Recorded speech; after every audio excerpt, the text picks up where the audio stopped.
them. They don't exist as far as I'm concerned. Can I put a sticker?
AIDA International Depth World Championships. I have Jesse Liu joining me this morning for our last competition day, which is featuring men's constant weight, no fins. This will be a very exciting event. We've got the world record holder here participating, William Trubridge of New Zealand. His current record is 102 meters. He and Alexei Molchanov of Russia have both announced 90 meters today, much more conservative dive because of the stress of the World Championships and all these. It's more of an issue of winning the gold medal. So Jesse, give us your impressions of our start list today. So in this World Championship today, we have a very exciting announcements lined up. So it's kind of like the women's yesterday, where we had the two deep dives going back to back.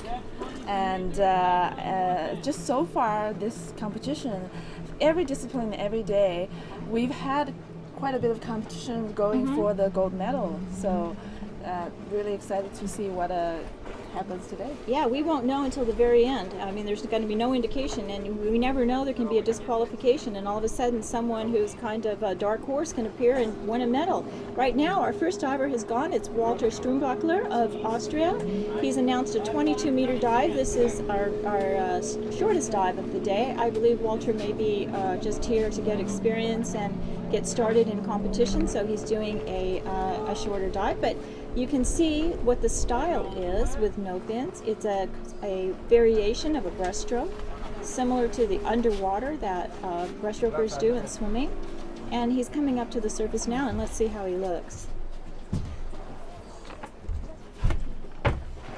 He's looking good. We have nice conditions here today. He did the surface protocol very well. I'm just waiting to judge, and it's waiting for the decision. he presented a tag that showed that he made it all the way to the plate. Waiting for the judges. On this line today, we have judging Ekaterina Romanova of Russia and John Wright from New Zealand, and that's a white card. Nice start to the day. We have 6 judges who are participating. They're the people you see in the water wearing the yellow hats and yellow shirts, trying to make it obvious for the athlete to bind the judge, which is one of our rules requirements, is that you must face the judge and give the protocol. And Jessie, give us a little demonstration. She's been having to do it this week of what we do in the protocol. Yes, I wear only the nose clip and no goggles. So what I do is I remove my nose clip, give an okay sign, and say I am okay. And it has to be done in that order specifically, and if it's not, that is a disqualification. And we've had some kind of tricky decisions this week, and trying to see if it's fulfilling the requirements or not. And we review it on video later, and sometimes the athlete will not be happy about it and make a protest, which they're allowed to do. And we look at it again and again and again, and finally come to a decision. Some are very clear. Walter was very clear this morning, but sometimes when the diver is a little hypoxic, that means that they have run out of oxygen and their brain is just not quite working right. You'll see them a little bit shaky and really struggling to make that protocol, and sometimes those determinations in the call can be rather difficult. So it's so coming up now on the blue platform, we have Adam Musto from the UK. He's announced 32 meters. I first met Adam last year at the Team World Championships. He's a relatively new diver as well. He's been enjoying the competition, and he's one of those guys who is quite vociferous, talking to all the athletes out and about and involved in a lot of different things. He's very enthusiastic, so I think he's really enjoying his competition here. Yes. Looks like he is diving with just the bottom part of the wetsuit, and I suspect because with no fins, it's a little bit hard to get underwater through the buoyant phase. So by wearing less neoprene with him, and he probably makes it easier to get down there. And it's also very warm, so you don't need a wetsuit here to keep from getting cold, which can also be one of the reasons one might wear one. But in constant weight, no fins, weighting is extremely important. And you have to really kind of work on your weighting. If you wear a lot of weight, which makes it easier to descend, you have to bring that same amount of weight back to the surface with you, and sometimes it can be a real struggle on a long dive. You're heavily weighted and you're negatively buoyant down at the bottom, and you're sinking and trying to swim at the same time, and the only thing in this discipline you have to use is arms and legs. You have no fin, you cannot use the rope, and if you're really heavily weighted, it can be a lot of work. Right, except for just that one pull at the bottom plate. Yes. In the candy cane zone. That's allowed. Yeah, you get one pull and that's it, and that's just to help get you started. But if you touch the rope after that, it's a penalty, and if you pull on it, it's a disqualification. So we do have one discipline that we had starting this competition at the beginning, free immersion. The name doesn't really describe what it is, in my opinion, but you're allowed to use the rope in that one, and that's more of a rope pulling activity. So we're getting ready here, and Adam's on his back, breathing up. We have different styles that our competitors use in their breathe up and their preparation. It's a time to try to relax. and get your thoughts together, attempt to get your heart rate down, which can be extremely difficult when you're competing and your nerves, for me anyway, I can just feel my heart pounding sometimes. And you're telling yourself, relax, relax, and the more you tell yourself that, the more nervous you get. So it's yes. Yeah, it can be difficult, but Adam seems to be getting himself prepared now, and we'll see how he does on this 32-meter dive. His dive time is 1 minute and 31 seconds, and as you watch this, you can see that the divers are moving slower than they did when they were doing constant weight the other day. It's because they were having to propel themselves and they don't have that big fin to push them. So it is a slower dive, so the duration will be longer. Our longest dives today, the deepest dives, our longest one announced will be Alexei Molchanov at 3 minutes and 45 seconds. And that's coming up at 11:14. 11:14 will be Alexei's dive, and as we said, he's announced the same depth as William Trubridge. So William will go, and then Alexei will go first, and then William will follow. Yeah, so I think that was determined by a flip of coin. Yes, right? yes, we flip a coin just to try to make it fair, so that if there's some advantage to going first or second, that no one has it. So it just comes up that way. But you can look at it both ways. You go first and then wait for the other guy, or you see what he does and that puts more pressure on you. I don't know what is better or worse. It's just the way it is. Yes. So they're doing the countdown now for Adam. 9, 10.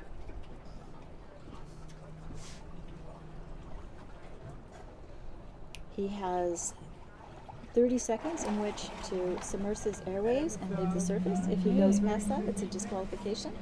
Adam is off.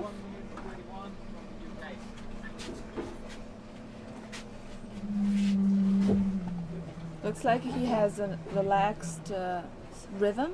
He's not in a hurry. I think this particular discipline is a little bit intimidating for new divers, and you're seeing that he's having to pinch his nose to equalize, which is especially difficult in this discipline because each time you do that, you kind of lose a little ground. Right. And, I think it's extremely hard to do the no-fin dive wearing a mask. Yes. Particularly, the coordination between two hands to equalize the nose and do the stroke. And there he is at the plate. Good job there. And let's get up. And there he goes. So one pull off the candy cane is allowed to grab within the candy cane zone as many times as the athlete wants, but he is only allowed one pull up. And now he's swimming up very nice with his strokes. And now it's much easier on your way back up. You don't have to equalize anymore. So you don't have that added element that you have to think about. You actually don't have to think about anything except swimming up. So the descent to me is more difficult really because you're trying to time those equalizations and make sure you don't miss one. As we said earlier, equalizing is clearing your ears. His mask was coming out a lot of bubbles, or was it he was exhaling through the nose because Let's of see. He's on contractions the line. were getting hard. Yeah. Okay. He probably was a did little it. nervous, which contractions, what Jesse is saying, are diaphragm contractions. It happens when you're holding your breath and your body is trying to tell you that it wants to breathe, and your diaphragm will actually go through this heaving. It can be quite uncomfortable. It can be something that you have to learn how to deal with. It's basically a strong urge to breathe. Yes, yes. White card for Adam. Yeah, if you've ever tried to hold your breath for any length of time, just at home, sitting on the sofa or something like that, it's not easy. It's just not a natural thing. So your body's trying to tell you to breathe, and you go through these. It's very evident in one of our pool disciplines called static apnea, where one lays in the pool and just holds their breath as long as they can. And if you look at our website, AIDAinternational.org, you can see the record for static for men is 11 minutes and 35 seconds. And Jessie herself is a static apnea expert. She can hold her breath for over 8 minutes. But when you watch these on video, and you can look them up, see some of it on our YouTube channel, you can see the pain that the competitor goes through struggling to hold their breath that long. It really is a mind over matter thing. Jessie is very good at it. She's one of our best athletes in static apnea, but I think it's easier to actually be moving and trying to hold your breath than it is to just lay there. It's different. Yeah, it's totally different. When you're moving, you have something to think about. Yes. But also you have to think about something. You have to think about technique. It's not all free to choose. Static apnea, you're free to think about whatever you want, but then it can become tricky what you're actually doing. Yeah, it could do you a favor or disfavor. So it's totally different, I think. Here we have a very nice view you just saw from Dive Eye of our platforms from under the water. You can see how many people are out here, support staff, spectators, other competitors getting ready for their turn. It's not just one person out here. We have a whole team to make this all happen. 6 judges, we have 4 doctors here, we have all kinds of other safety personnel and support staff, camera people. It's a nice underwater view. That's just of beautiful. The You whole can see all the people platform there. in the competition zone. Yep, it's Yeah, and this is a safety diver. He is measuring the depth for the next diver and just double checking. The marks are at the exact same depth that was put down for. Yeah. So over here now on the white platform, we have our next competitor, who is Tadahiro Kobayashi of Japan. I think we're Are we going on the we're blue we're one. on the blue one. No, yeah, it's another Japanese athlete. All right, I'm not sure why we were doing that order, but apparently we are, so that's fine. It's Shinya Oi of Japan, 34 meters in dive time of 1:30. Getting ready for him. Maybe we have a DNS on the other line, but it seems I like think they just moved the line They on must the have other just side moved it. because the camera was moving Yeah. around. Yeah, so we are in a good order. Victor, do you have your knife? So we have Shinya Oi now, and he's going to be doing a 34-meter dive, and he's wearing a full wetsuit opposed to Adam that was only wearing a pants. So Shinya has a hood on, and he's also wearing a mask. And I think he's one of our newer competitors as well. I haven't seen him at previous competitions, so we're glad to have him here at the World Championships in Roatan.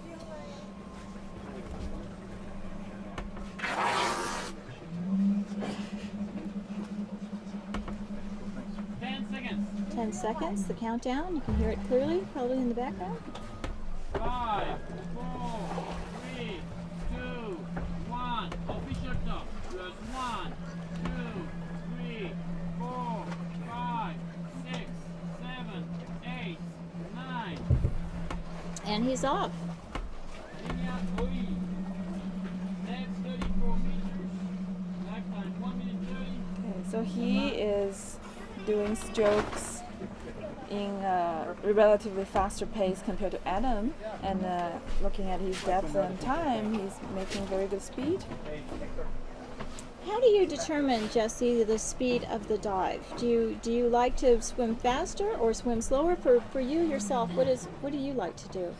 I would like to go faster if I can still do it in a relaxed way. I tend to be slower than the average professional divers because I think I still need to work on my muscle strength and coordination and the feel for the water, because I didn't grow up swimming or doing any kind of diving. I learned to dive when I was 24, I think, or 25. 25, I think, was the first time I tried scuba diving, and so it's very new to me that to learn how to feel the water flow and to push myself through it. So yeah, he reached the plate quite quickly, and he got his tag, and now he's returning to the surface. The safeties are with him. He's coming up, and let's see how he looks when he gets here. He's being coached by one of his Japanese teammates. Very nice. I'm okay. Side Mimi, Misuzu Harai was coaching him. Nice and clean instructions. Yeah. Oh, and he's very Awesome. happy. He has his tag. You just saw him take it out from his hood. Yeah. very Mimi also happy. coached Sayuri's dive yesterday, I think. 'Cause Oh, I yes. think I heard it through Yeah. the video review. Yes. That's a white Congrats, card. white card. Yeah. And Mimi coached Sayuri to a 70-meter no-fin dive, which secured the gold medal for her. And I think the Japanese teams are great. They work together They and do. help each other, and it's something that it's really great to see at World Championship. They traveled a long way to get here, and they do function well as a team, helping each other. They participate in a lot of competitions, and they seem very supportive of each other, and which I think really goes to their success, because when you have coaching and help, it certainly makes it easier. And they have been helping each other at our previous competitions as well. So I'm just trying to see where our next diver. Yes, I believe now maybe this one is going to be Tadahiro Kobayashi over on the white line. Yeah, 3 minutes until he goes. As Jessie was mentioning, our winner of the ladies competition yesterday was Sayuri Kinoshita from Japan. She is the current world record holder in the ladies no fins. She's very, very strong. She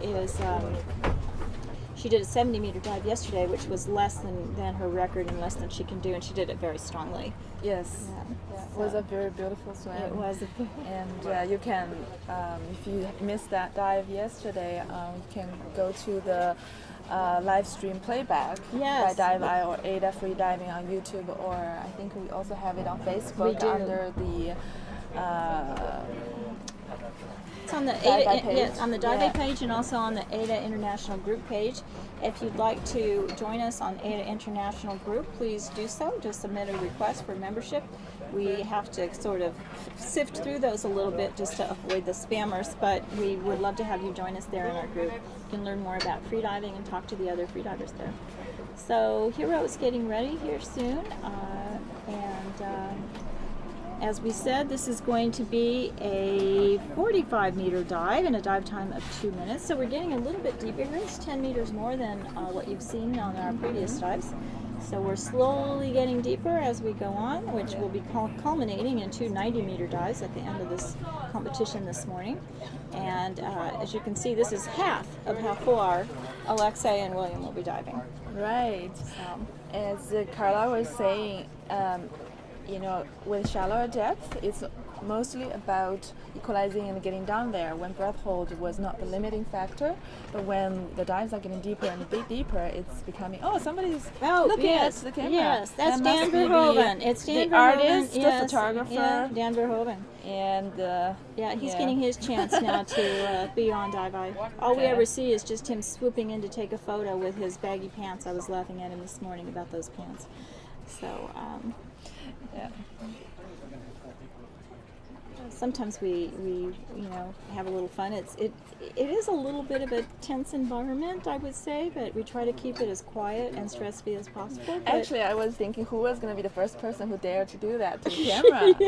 I'm not surprised it's going to be Don. It's He Dan. makes everybody laugh. yeah, he does. He's got a great Yeah. personality, Yeah. and he's very tall. So he's Dutch, and like a lot of Dutch people, he's tall, and So, he posts photos of the winners every day. Yes. If you look at our Facebook page, you'll see it's danverhoeven.com, and you'll see his beautiful photos that he takes for us.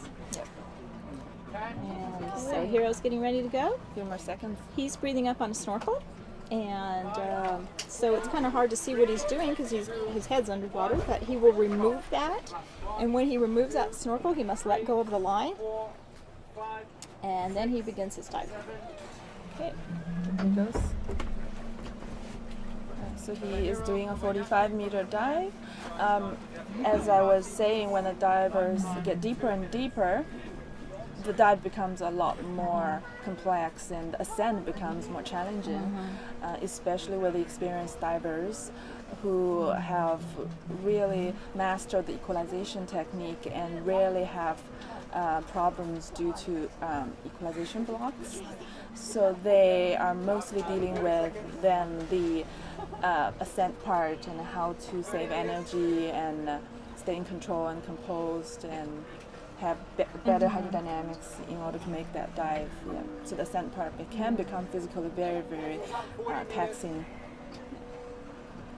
And here he's looking towards the plate. We would say that we don't recommend that you look at the plate like that, and we don't want to see any extension of the neck.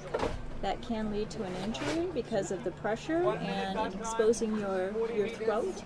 So we try not to do that, but I'm sure he's fine. But that is just something as a little tip that when you're practicing, try to stay nice and smooth and reach the plate easily in one movement is the best way to do it. He's coming back up, taking numerous strokes here to do so, and he's already at 30 meters. The safeties will be joining him shortly. You'll see them swoop in as they do right now. Yeah, and there they are. So Jessie, why do the safeties particularly pay attention and come in there at that, between 25 and 30 meters? What's the reason for that? It's mainly due to the change in the partial oxygen pressure as the diver ascends. So we know that the amount of oxygen in a diver's body is going lower, but it wouldn't become symptomatic if the diver is at depth because the pressure makes the oxygen partial pressure higher. But when the diver comes, shallower zone where that pressure drops, there he comes to the surface. Yes. That's the risk zone at the shallow part for any kind of hypoxic symptoms. Good job. It's a nice job for him. That was a nice one. I think he'll be happy about that. Yeah, so as Jessie was saying, the reason that those safeties come in there at that particular depth is because you are at more risk there for hypoxia, which might lead to you not being completely lucid. So that's why they watch very carefully in those last 20 to 30 meters. They will dive deeper on deeper dives to safety. But on these dives, and that's a white card. Congrats. He seems to be quite popular with his Japanese supporters there, so we're happy for him on that dive. It was very nice. Coming up next, we have Peter Lorenowitz of Poland, and at this time, Jessie is going to be leaving us, and we're going to be co-hosted with Jonathan Sunex of New Zealand, our AIDA International Safety Coordinator, and instructor trainer, and instructor and specialist in equalization techniques. Good morning. Nice to see you. Thank you for joining us. Thank you for joining us. Well, we've got an exciting day here lined up. Give me your thoughts on what you think we're going to see today. Well, I think we're going to see something similar to what we had yesterday with the girls. Many of the girls had very strong performances, but as the show progresses and the dives start getting deeper, I can see the pressure building. So I hope white cards to everyone, but let's see how the day unravels. Yeah, there's always a little bit of an unknown element to see if someone successfully makes their dive, and then through the review process after, sometimes the judges catch something that we didn't see, and there can also be disqualifications after the fact under video review. So it's similar in swimming when they will look at sometimes things that happen with kicks and things like that, and if you're past the and backstroke, if you're past the 15-meter line and different things like that, all these things are under review, and things can happen. All of a sudden that leaderboard can change. Yeah, so there's a lot lot more to it than just holding your breath and grabbing a tag. There is, yeah. So. Yeah, we have Dan there now. He's blowing bubbles. Everyone's now watch this. He's going to make a bubble ring here. Yes, this is something freedivers like to do in their spare time. We even have contests in it to see who can blow the best bubble rings.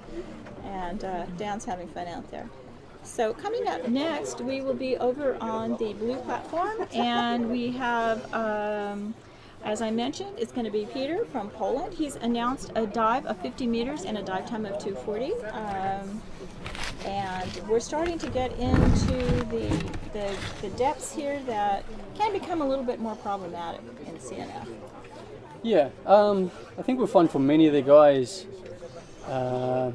this depth range is well within their capabilities, but also this depth range equalization can start to become a lot more challenging, especially in CNF. As William mentioned yesterday, higher levels of CO2, it affects your relaxation, which then affects your equalization. Yeah, this is somewhat of a technically complicated discipline, I would say. It's nice because it is simple. We don't use any equipment, but it's complicated because you have to work hard, and that work element brings on the stress and hypoxia. And as William was saying yesterday, as Johnny just mentioned, this element of the added CO2 can complicate things and make it difficult to equalize. So it's something that you have to practice and work on. And generally speaking, as we're trying to increase our depth, Johnny, I'm sure you tell your students, and that we add 1 meter at a time. It's not like you take big jumps. That's right. Repetition in a particular depth, making sure that you're comfortable before moving on. Personally, I always recommend that you want to finish each dive feeling like you could have done more. The day that you do a dive and you feel like it was your absolute limit, okay, it's not going to sit all that well in your mind. And I'd recommend repeating the dive or going back, taking a couple of meters off, okay, and repeating it and getting those nice sensations before moving on. Really is a large mental element to the sport, and if you're confident going into the dive, then you've got a greater chance of being successful. It's okay, Ren. So Johnny is Sophia's coach, Sophia Gomez, who was a medal winner yesterday and a very lovely dive. And we talked to Sophia, and she said she'd been training at depths several meters beyond that. But you, as a coach, you came up with this plan for Sophia and gave her instructions as to what you thought she should do. And how would you describe that for the people listening? Well, it's not so much that I come up with the exact numbers. We agree on something. We sit down and we discuss it together. And sometimes less is more. In the World Champs especially, despite what you may be capable of on your best day, sometimes you have to think about, okay, what can I do under a high stress environment? And we decided that we'd already achieved what we were hoping in the competition. She was already at personal best level in the other two disciplines. So we wanted to finish on a high. It helps to sleep well the night before, so we made a conservative announcement. Knowing that there's every chance that anything can happen to someone that dives deeper. It's not like you ever wish that to happen on anyone else. But it does happen. It happens. Nerves can cause all kinds of issues, or just the fact they don't equalize or whatever, they make a mistake, and all kinds of things happen. So for our divers out there who are thinking about maybe wanting to take a course or participate in a competition, I think that what Johnny is saying here is that being in competition may not be the best time to try to make a personal best. Many people do, and they can sometimes be successful, but it does add a lot of pressure to you as a competitor because you haven't been there before. You're wondering if you can really do it, and especially on the day like right here, we've got two athletes diving more or less side by side, and they can hear when an athlete makes it or when they don't make it. And as the dives were going on, it's like the pressure can build. It's like, okay, he made his dive, so I have to make my dive to beat him. And you start getting towards the end of the session, and medals are up for grabs, and it really builds, and sometimes it can affect people. Yeah, we always tell people to just look inside and only worry about your own dive, but it's easier said than done. That's right. It really is, I think that happens in any competition of any sport. You say, well, okay, I'm just going to do my best for today and have a great experience, but it's just human nature. We want to compare ourselves to other people, and it just happens. And then we start thinking, maybe I can get a medal, maybe I can this, and exactly. It's better to stay focused on your goal, your priority, and not be concerned about what's going on around you. Yeah, it's just the way things are. I'm trying to see what's happening here. Do we have a not start on this line, Johnny? Can you tell? Yeah. So there's a D. Okay, so Peter's not going. Okay. So the diver we just mentioned from Polar, Peter has decided not to dive today, so that will be recorded as a DNS, did not start. So over on the white platform, we'll have our next diver. That's going to be Shuichi Goto of Japan. As we mentioned earlier, the Japanese have sent quite a large group of divers here, and they're extremely supportive of each other. Johnny, how do you assess the of a team with the team support and how that can help a diver? Well, just receiving support from people via social media can help a diver. when you feel like people are behind you and supporting you, it can make you more confident, especially if you're trying to do something that you've never done before. And having people here in person cheering for you again, it just make you feel more confident and feel supported. I will say, though, and I'm sure that Johnny would agree with me, that in freediving in particular, for a lot of reasons, I think it's because it's a small sport. We're also kind of an intimate group. We all know each other. You get a lot of support from all your fellow athletes, no matter where they're from. We don't have any sort of real nationalism. I don't see that anyway. And although the Japanese are supportive of each other, that's really kind of a language and cultural thing. They have their little group, but they're certainly willing to help anyone else as well. That's right, and that goes across the board as well. You'll even see like guys like William and Alexei who. When it comes to records and competitions, they're each other's main rivals. Yeah, they're also very good friends. They are very good friends, and they treat each other as both very good sportsmen. They're very sportsmanlike with each other. They share information. They want the other to do well. Of course, they want to win, but not at the expense of the other one not doing well. They want to fairly win, that I had the better dive today, so I was the winner, not because the other guy had a problem. So it's really nice to see that. It really is, So Shuichi's getting ready to go, and off he is here. Okay, he starts. Okay, it was not the most efficient duck dive. Okay, but he's now underway, and you can see he's gaining momentum. And his stroke doesn't look too bad. Now, I saw Shuichi for the first time a couple of years ago in Mexico, in La Paz. Oh, And this dive was right around near his limit, so it's going to be interesting to see how he goes. Yeah, this is 50 meters. We're getting into a depth here that is, in this particular discipline, is getting to be kind of hard. It's a lot of swimming, and we've got to see here he's getting still not quite into the free fall. It seems to be quite a relaxed stroke that he's taking, and now he has settled into his free fall. We're going to see how comfortable he is in the free fall. He's kicking the legs around a little bit. Johnny, just explain to everyone what free fall is and why that happens and why we want to use that to our advantage. Okay, so the free fall is when the athlete no longer has to work. You can see he's having equalization issues. Yeah. Okay, he thought about it, and he's turned and he's coming up. Yeah. So I could see that he was having contractions on the way down. You could see the movement in the diaphragm. Now this is really going to affect his relaxation, which, as I said, in turn affects the equalization capacity. So now he's coming up, he's looking strong, probably a little bit frustrated to having had to pull up early. Yes.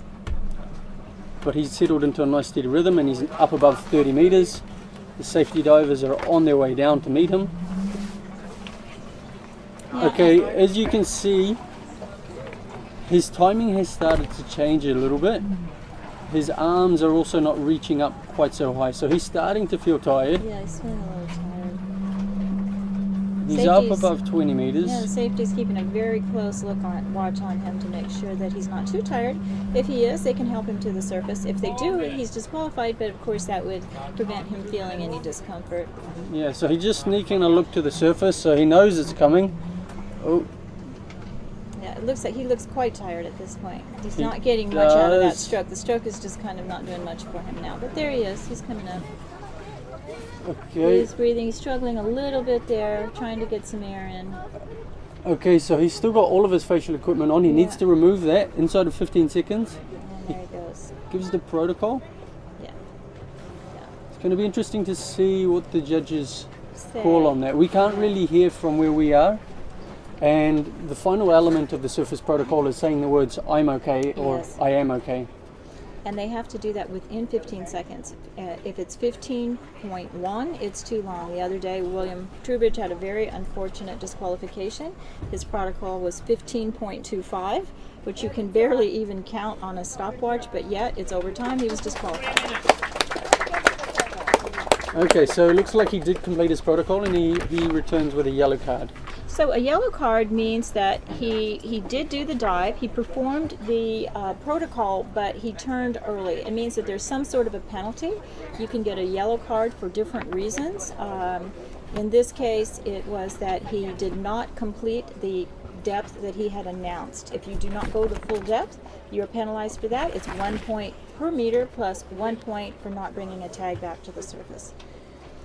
over on the blue platform now, we have our next diver, and Johnny, It's Brian Alamea, I believe. it is, and he is from the United States. He is. is competing here. He's having a nice competition and been enjoying himself here. Yes, and Brian came to freediving through Dahab, and he started his diving with Dahab freedivers. Oh, so he was with Steve Keenan and Miguel Lozano and Pascal Berger in the Dahab Freediver group. That's right, and I had the pleasure of him coming and training with me at a training that's camp in great. Dominica. Johnny runs his company is called Blue Element. He has training, coaching, and he also is hosting a competition, which I'll be judging in October. And if you'd like to participate, if you'd like to learn how to freedive, you can contact Johnny through AIDA International at Blue Element. Look on our website. He's listed there under the instructors. And if you'd like to be in his competition, please contact us too for that, because we'd love to see you there. Thanks for the plug, Carla. So, a little bit of insight I can provide on Brian. I think this is one of his favorite disciplines, Oh, if that's not great. his favorite discipline. That's great. He seemed to be a very talented diver, both without fins, with short fins, and he's just started with the monofin. And whilst he was training with us in Dominica, he made very good progress and got up to 70 meters. So Oh, wow. for someone who's been doing the sport for less than Yeah. 6 months, that's quite an He's incredible doing- achievement. Well, it's because when you have an instructor like Johnny who can help you with equalization, which really is the main limiting factor in depth. If you can master equalization, that's clearing your ears so you aren't having that pressure, and learn how to do it correctly, it's amazing that how you can proceed. If you cannot learn how to do that, you really are stuck until you figure out how to do it. Yeah, And, that's right. But it was also aided by the fact that he's got a swimming background, Oh, much like yourself, Yeah. Carla. Yeah, So- swimmers, the feel for the water comes naturally to us because we've been doing so long, but the equalization does not, because that is not something we have to do in swimming because we're on the surface. We're horizontal, not vertical.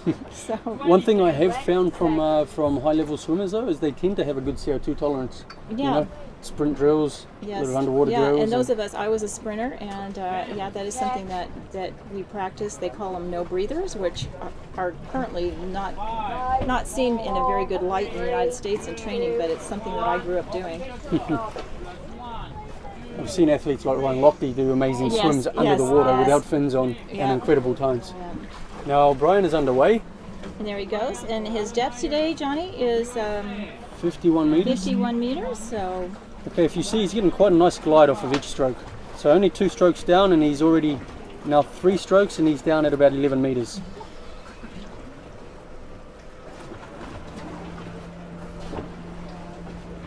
Okay, Carla, with your swimming background, what do you think of his stroke? well, you know, it's funny. It isn't exactly, as I was telling our viewers earlier, it is the stroke most comparable to what we call the underwater and breaststroke that you do off the wall or at the start. There's that one stroke you're allowed. And it's similar to that, where it's that wider kick and that push that we use, rather than the short stroke with the elbows out of the water and that little whip kick. That particular kick can be problematic for a injury we call breaststroke knee, which I have chronically. It's stretching the tendons. So as we're doing this, we do have to be careful that we don't have that, because once you do, it's very difficult. There is things you can do, but as you can see, though, Bryant is not having any difficulties staying straight on the line. Yeah, and he got down to the plate like really easily. Really easily, and that's because he's able to steer himself, because he does have that swimmer feel for the water. We know small little movements that we can make that can help us, and that is something that Yeah, we do you have have that as an advantage. aquaticity. Yeah, Yeah. yeah, So yeah. interesting thing was Brian only took 4 strokes actually to start his free fall. So going off of that, I think that he's diving with quite a bit of weight. But again, So- he's coming up with very few strokes to get him to where he is. yeah, he's getting a lot out of each stroke, which is important. He's covering a lot of water. Look, he's waving. He's having a good time. And Maybe a little bit too early to be doing that yeah. sort of stuff, but I guess he's very confident that he's got this one in the He bag. must be feeling really good. Well, as Johnny said, it's his favorite discipline, so he's probably looking forward to this and feels confident. He's He's savouring the moment, yeah. his 2 minutes of fame. And here he comes. Let's see how he does. So he's very clear However, he did come very close to dipping his airways. Yes. And it's going to be interesting to see whether it's judged off of a dip of the platform arm or whether he dropped down on the line. Yeah, and if you do submerge your airway, and that's the bottom lip line, if water could get in, that would be considered an airway dip, and that is a disqualification. And that's it is, and it is. So that's what happens when we become complacent. Yes, absolutely. You start having too much fun. You start celebrating before you've gotten your card, and you can do that sometimes. So that would be a red card for Brian. He may. So listen to everyone. Save the celebrations for after the dive. Yes, that's kind of a rookie error, I would say. That's right, yeah. and it's not the first time I've seen it happen. I've seen divers come up from 98 meters, flash a big wave or a big thumbs up, and then get to the surface and black out. Yes, where we've had them just dip. Like sometimes they'll look for the tag, and they're looking for the tag. Maybe they put it on their leg of their suit. They reach down to get the tag and they dip. You have to hold that position with your head above the water until the judge presents you the card. Yeah, that's right. And this whole protocol is designed to prove that the diver is still lucid. Yes. You know, they're there physically, mentally. You know, we don't want to see athletes just going down, coming up, and just surviving the dive. That's exactly true. You know, so the sport's moved away. It's evolved from some of the older days where we've seen athletes, basically make it down to the bottom, just barely make it to the surface, black out, and be awarded. Yeah, we've had some controversy this week, some complaints from some of our athletes saying that they believe the protocol is too complicated and too difficult to do within 15 seconds with this. And for those of you watching who haven't seen freediving before, you may say, why are they doing this weird thing? And it's just as Johnny said, it's to try to prove that the diver is lucid, and also to keep divers from announcing performances that are really risky, that they're not able to complete in a way in which they can do so without being compromised. Yeah, that's right. Like, we want to see athletes explore their capabilities rather than push their limits. Absolutely. Well, we've got Brian now just off this dive. Please join us, Brian, and give us a little... Brian. Well, first off, congratulations on a beautiful it performance. Looked very nice when we saw the Beautiful red waves. card. Beautiful red card. Prettiest red card today you'll probably see. Yes. So what do you think happened there at the end, Brian? Yeah, maybe a wave came up, I don't know. Okay, all right. 'Cause that was pretty clean. Yeah. I think probably the best dive I've had in a while. Yeah. So he's getting some advice there on a protest. The diver has What the do you think right to about protest. celebrating too early? What's your thoughts on celebrating before you receive the card? I mean, if you're coming up feeling good, why not? You do risk getting disqualified though if you're not focused on keeping that head up. That's the thing. Yeah. There you go. So Always has its drawbacks. it does. Yeah. Anyone you want to say hi to back home, Brian? Friends and family, everyone watching. Have a good one. Thanks, Brian. I'm going to the bar. We'll see you Thank later. you. See ya. All right, coming up next, over on the white platform, we have Frank Gutierrez. He's from Guatemala. Is Juan Francisco. He goes by Frank. And he is, I believe, attempting a national record. I think so. He should be. Yes, it is. Yeah. What is he going for? 53 meters. That's a good dive. Let's see how he's doing here. That Here is he's a good off. dive. Okay, so he's off. Okay, he's underway. He's applying quite a powerful stroke. So you can see it's giving him good glide. But the flow-on effect of this is that he is consuming a lot of energy, and this may affect his relaxation a little bit later on into the dive. Yeah, that goes back to what Johnny was saying earlier about the CO2. If you're not relaxing and you're working hard, your CO2 level could be high, and which is what I suffer from because I tend to swim the entire way, which is not a good idea, and then I have trouble equalizing when I get down there. So. Okay, so we've seen Frank bring his hand to his mouth, and this is for equalization purposes, just to help him sort of relax the muscles in his face and hold what we call the mouthful. So this is like a charge of air that we do, and we keep it in the mouth, and we use this to compensate down in the greater depths. This is a advanced technique that's only necessary. And what depth would you say one needs to learn this technique? Okay, so some people will start to learn it after 30 meters. My advice is that you continue to work on relaxation, and you should be down below 40 meters really before you really need this. Yeah, it is a complication for those of you who just want to enjoy learning to free dive, you don't have to worry about some of these things. It's when you decide you're going to compete, and as Johnny said, below 40 meters, then you have to employ these more complicated techniques.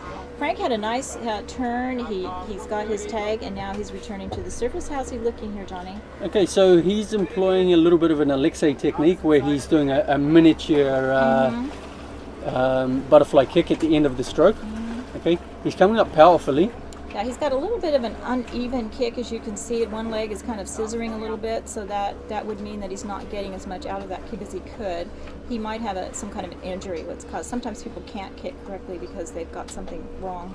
Yeah, and many of the free divers come to the sport later in life, and they haven't been swimming their whole life. So this is almost a pure swimming discipline. It is. And yeah, you can tell the difference between those that come from a swimming background and those that do not. Frank is actually quite the accomplished cave diver. So he came to us from cave diving, which is of course completely different, but he is a diver and experienced technical diver. Yeah, and as a cave diver, you'd have to have a lot of awareness of your surroundings, spatial awareness, and these different skills are very beneficial to freediving. Well done, Frank. That's a white card. And a national record. He's had a very nice competition. He and his brother Americo, was competing as well. His brother attained the national record in free immersion. That he's a specialist in that. This is our first time we've had representatives of Guatemala, and we are really happy to have them. They are very enthusiastic. And I think that's testament to having the world champs here in the Americas for the first time. Yes, and we definitely we're getting people from Central America, South America, and because it's easier for them to fly here, and they also want to support the event in our region of the world. So it's nice to have this. I think for the future it would be really great if we had kind of a rotation of different regions around the world, so we'd have one Europe, and we'd have one here, and then the next one would be over somewhere in the Asia Pacific oceanic area. Absolutely, I agree. And as the sport grows, I think we're going to see more opportunity for this to happen. Yes.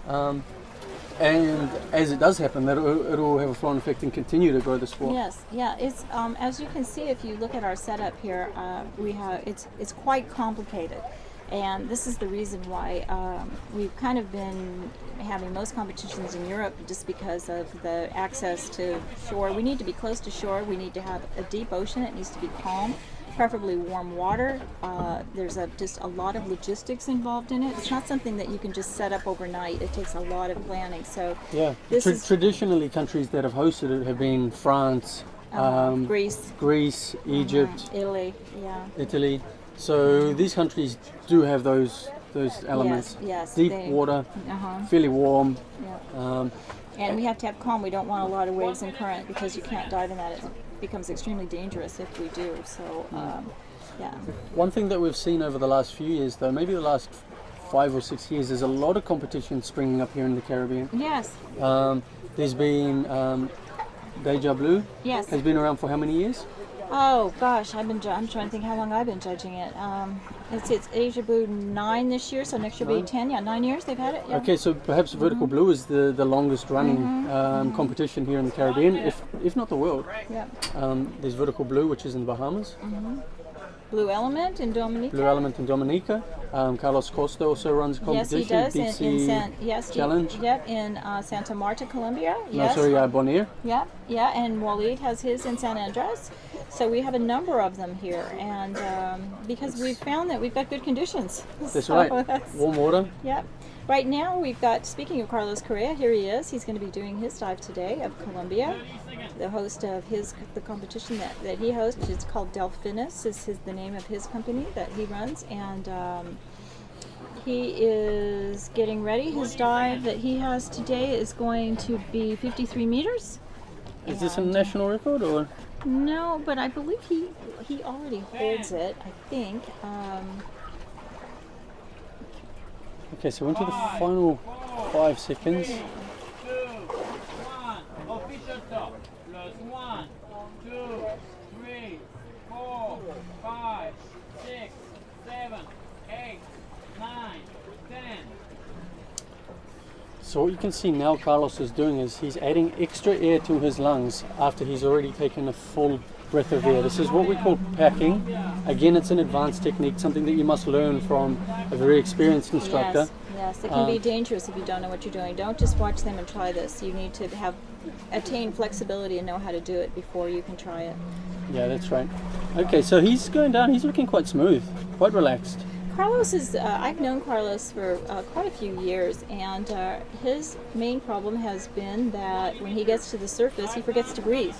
He's someone who needs a coach to really wake him up when he comes up. And has he got a coach here today? I hope so, because when he comes up, he'll, as you were saying, maybe he'll start celebrating too soon and he forgets to take that big breath. We really do need to have those recovery breaths to get the oxygen back in our brain. And he will sometimes... Not only that, it can also help to increase the blood pressure to the brain. Yeah. And Carlos really needs that. I hope he has a coach. It looks like maybe Helena is over there. Maybe she's going to coach him. Okay, he's approaching the bottom. Yeah. He's looking pretty comfortable in his free fall. It sounds like he has heard his alarm. He's getting ready to surface, to make the turn. He takes his tag. Pretty clean. Yeah, that was a nice turn. Okay, he's swimming up with the tag in his hand, and I think he just placed it on that first stroke. I hope he's not swimming with it in his hand. It's extremely difficult to swim with a tag in your hand. You don't get much of a pull. I think he did place it. So that was actually quite a smooth, smooth placement. He's coming up. He's up above 40 meters. Still swimming strong. And at this depth, at 53 meters, and our viewers are probably noticing, you have to swim all the way up. And it's a lot of strokes. And depending upon your efficiency, it's more or less strokes. And you can hear the sonar being announced on the main platform here. We have that as a backup as well. Besides dive eye, watching our divers, the safeties are now coming in. So he's been more than half of the distance. You can see fatigue is starting to set in. Okay. One thing I did notice is that he didn't have to take many strokes on the way down, so there's a good chance that he's diving what we call heavy, where he's wearing quite a large amount of weight to assist him in the descent. The negative side of this is that it makes it that much harder to get back to the surface. It's a lot of swimming to get back up, and you can see he's sinking just a little bit still. He's looking, and there he goes. Okay, so he didn't quite make it. The safety team are on him. Yep. Okay, they're blowing on him. Blowing on him, and they will help him. There he is. He's coming around, he's awake. So he didn't quite make it, but as you can see now that he's awake, he's back with us. And he's in good hands. It's a brief little, well, we call it a blackout, but it's really sort of like a fainting spell, really. And he will be attended to now by the doctors. The doctors will check him out to make sure he's all right. But as you can see, he's awake and breathing. I'm sure he's disappointed, which is the main thing. And sometimes people feel a little embarrassed, another element to it. But it's just something that happens sometimes. He gave it his all. Okay, so. He has quite a big neck weight on. He may want to think about changing his weighting. That might be helping him for the next time. Yeah, that's right. So I guess he placed his emphasis on getting down to the plate. Yeah. Okay, which is why he went with the heavy neck weight. Yeah. However, I guess whether he's done this dive in training on the competition day, there's that extra stress. And it just was a little much for him today. But as you can see, we have Dr. Jose Blanco, Dr. Hector Ruiz. They will check him out and make sure that he's fine. And they'll put him on a little oxygen and check all his readings, check him over. We have very good physicians here, very good attending, and a very good procedure for looking after our athletes. So over on the next platform, on the white platform, we should have Marc-Andre Pichet from Canada. Mark has announced a 60-meter dive in 2:25, and Johnny, 1 minute 30. He's getting ready. He's on his back. He's got his noodle.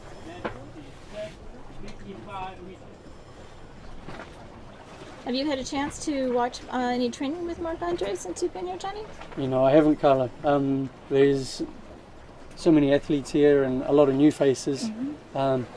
Sometimes it takes several years and several competitions before you get to know everybody. I know Marc-Andre was very, very excited that we were having this competition here in Honduras because he's a Canadian and You know, we just we're really excited to have something in our neck of the woods, so to speak. Even though Canada's a ways away, it still seems it's still, you know, Canada, the Americas. There you are know? direct flights from Canada. There are. So you It's know, quite a large it's, Canadian population. there is, so yeah, and it's easier for it's easier for them than flying to Europe, and time zones as well. You know, because we're over here on our side, it's a similar time zone. So like for me, I think it was only an hour time change or 2 hours.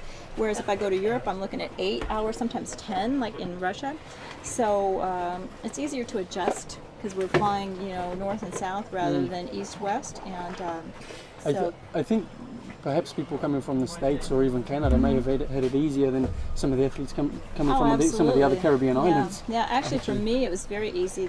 I took a flight Los Angeles, El Salvador directly here, and that was it. Very easy, short day. I mean, no problem at all. So for those of you wanting to come, that is the route to take from Los Angeles. So. Okay, so we're now after the official top. Starts his dive. Yeah. He rolls off of his noodles and down he goes. So Mark is quite a tall athlete, which means that he gets a good range in his stroke. He's also very lean, which makes him very hydrodynamic. So it's quite a good body type for this discipline. Yes, and you can see he's rather arrow-like in the water, which is something that is a good thing in this discipline, for sure. Yeah, and as you can see, as he starts to progress down through the water column, his strokes are starting to be spaced out further apart. So that means that he's allowing the negative buoyancy to take effect and conserve his energy. So this is one of the more relaxed descents that I think I've seen from the guys this morning. It's down below 30 meters, and it looks like he's settled into his free fall. He's got his arms, looks like he's relaxed at his side, steering a little bit with his feet. Yeah, he's traveling between 0.8, 0.9 meters a second, which is quite a good speed for this discipline. Yes, no, he looks very nice, and he may have some swimming background because it looks like he's able to steer himself with his feet without much trouble. So as you can see, he's got his toes rather pointed, and he's staying right on the line, nice and straight. And there he is. There he is. He's looks like already he there. was woken up. Yeah, he looks like he was really. He was in the zone. Really, he was in Okay, the. now if we look there, a few question marks for me about where he reached. Where he was on that turn. You do have to, you're only allowed to grab the line within the candy cane. So what I will do now as a judge, and I always am thinking from judging terms, I will mark this on my list here that will be under review to see. So let's hope that he was within it, but they will look at it closely. With this dive eye, this is an added tool. We get a really good view of these things. Sometimes much to the chagrin of the athletes. William Trubridge was saying yesterday he doesn't know if he wants the Sindine's blue hole because he's afraid he's going to get caught with a polling violation.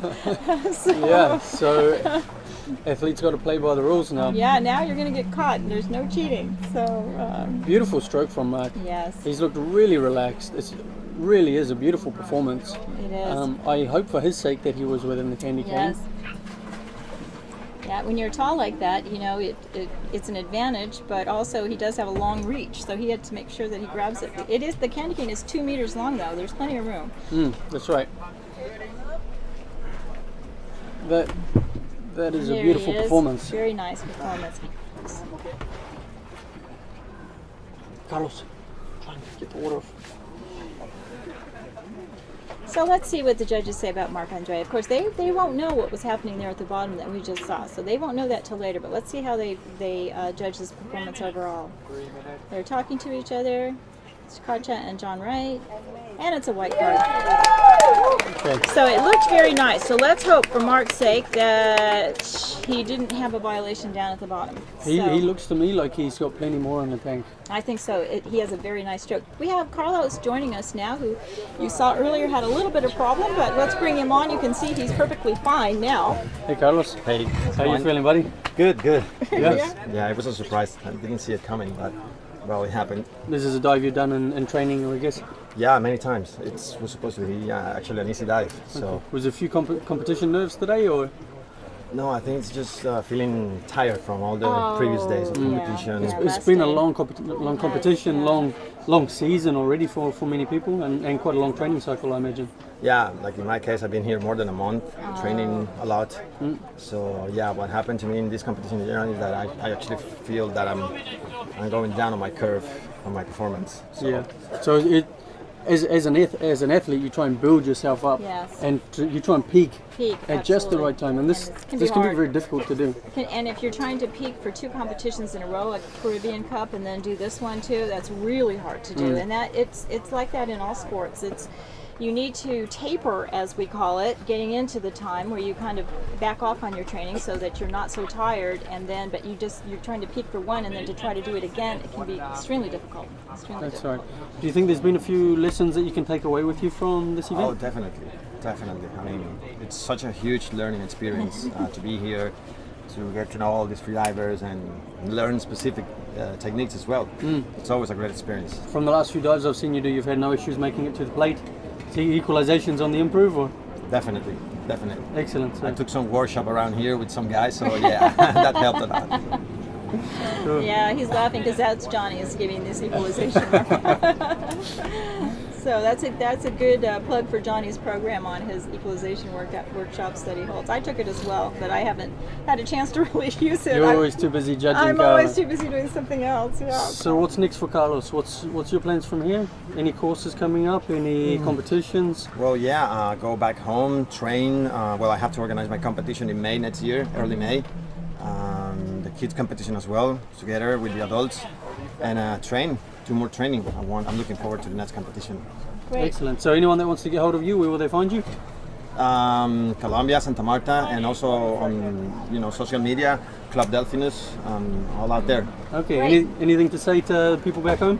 Well, hello mom, hello dad, and En español. my friends.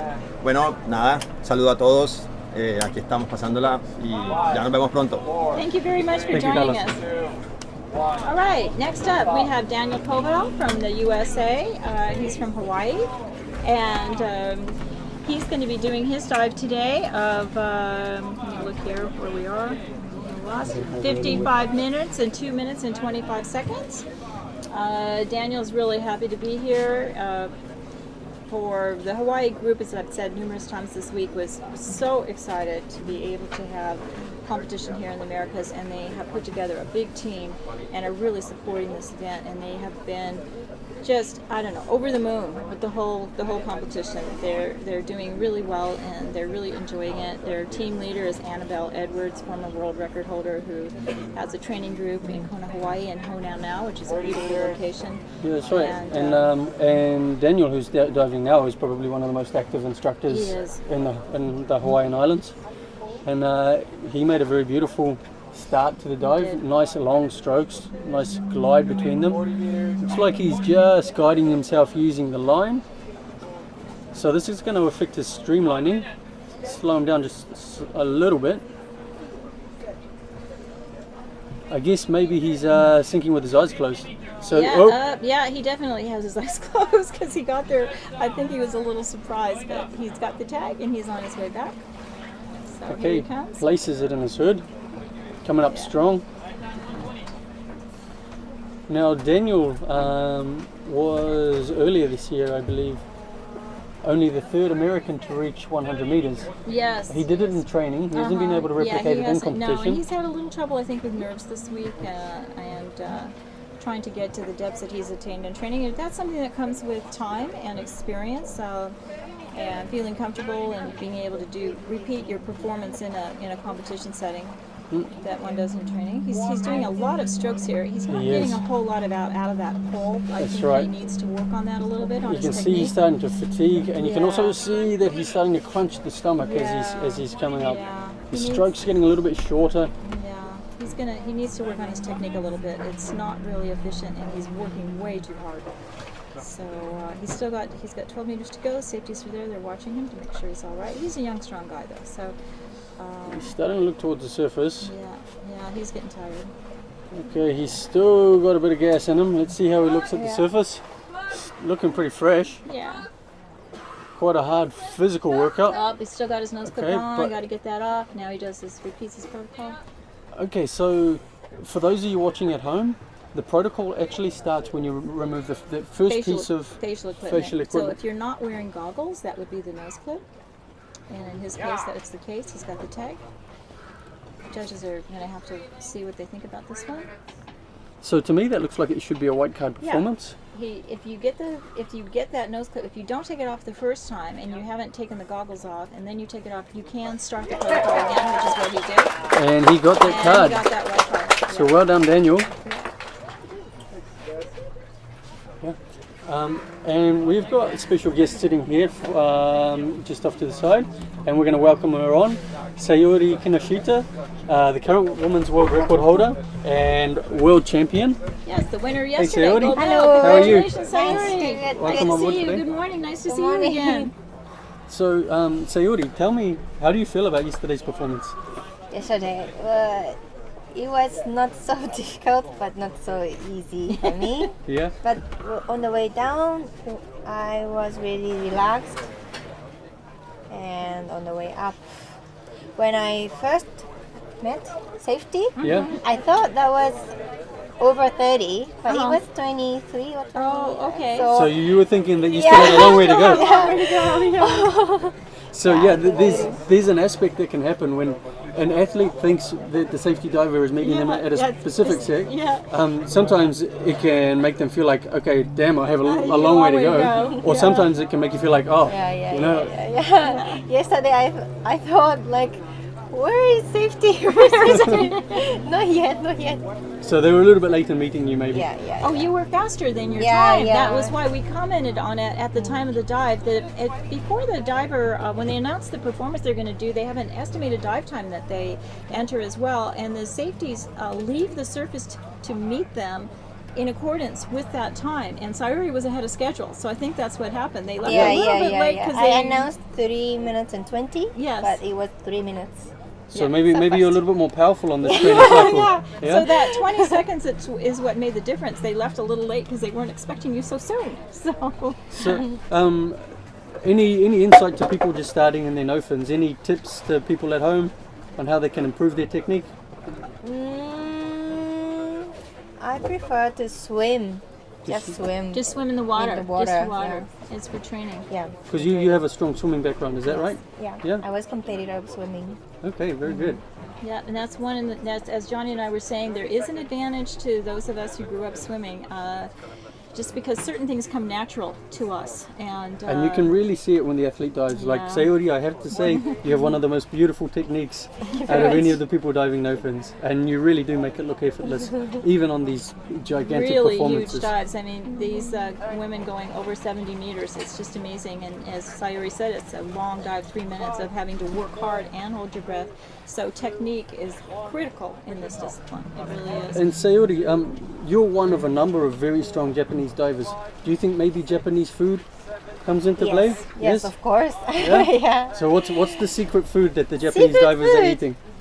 There are many good foods in Japan. I always bring with me like miso. You know miso? Yes. Shoyu?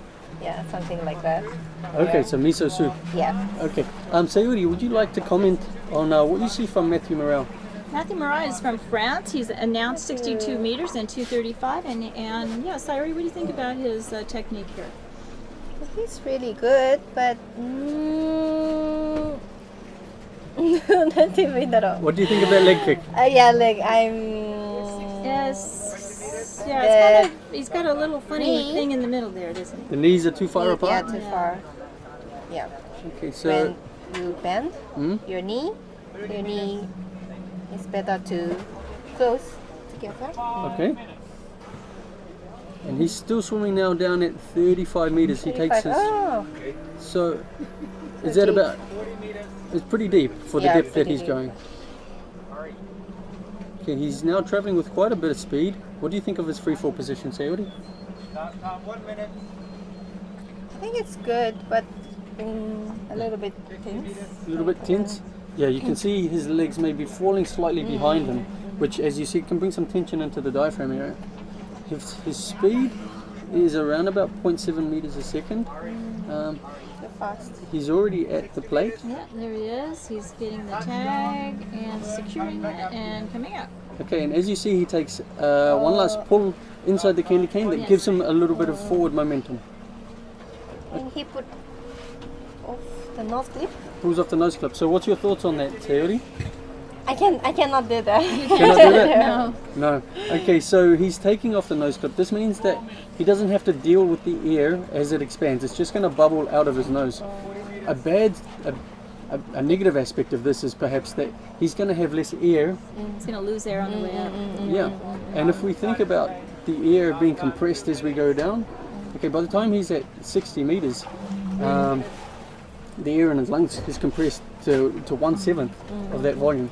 So even what seems like a small amount coming out of his nose, by the time he gets back to the surface, it can be quite considerable. It can be, and you know, if you have a swimming background at all, as Sayuri and I do, we are so trained to exhale through the nose that it's, unless you've got that clip on, it's just so natural. We're always trying to exhale. So for me, I know if I don't have it on, I'm losing lots of air.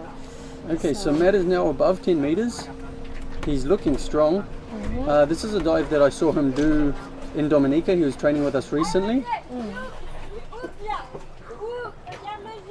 He looks very clean on the surface. Very enthusiastic protocol. It's almost like he surprised himself at how okay he is. He has a card. He's got a tag. He's wagging it at Katja and John.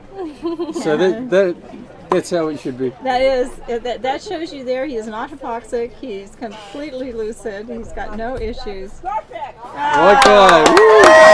Well done, Matt. That's nice. Okay, so Matt does most of his training out of Nice with Marik at Chango Diving, and I think Marik, if you're watching back home, you'll be very proud of your countrymen for achieving this performance.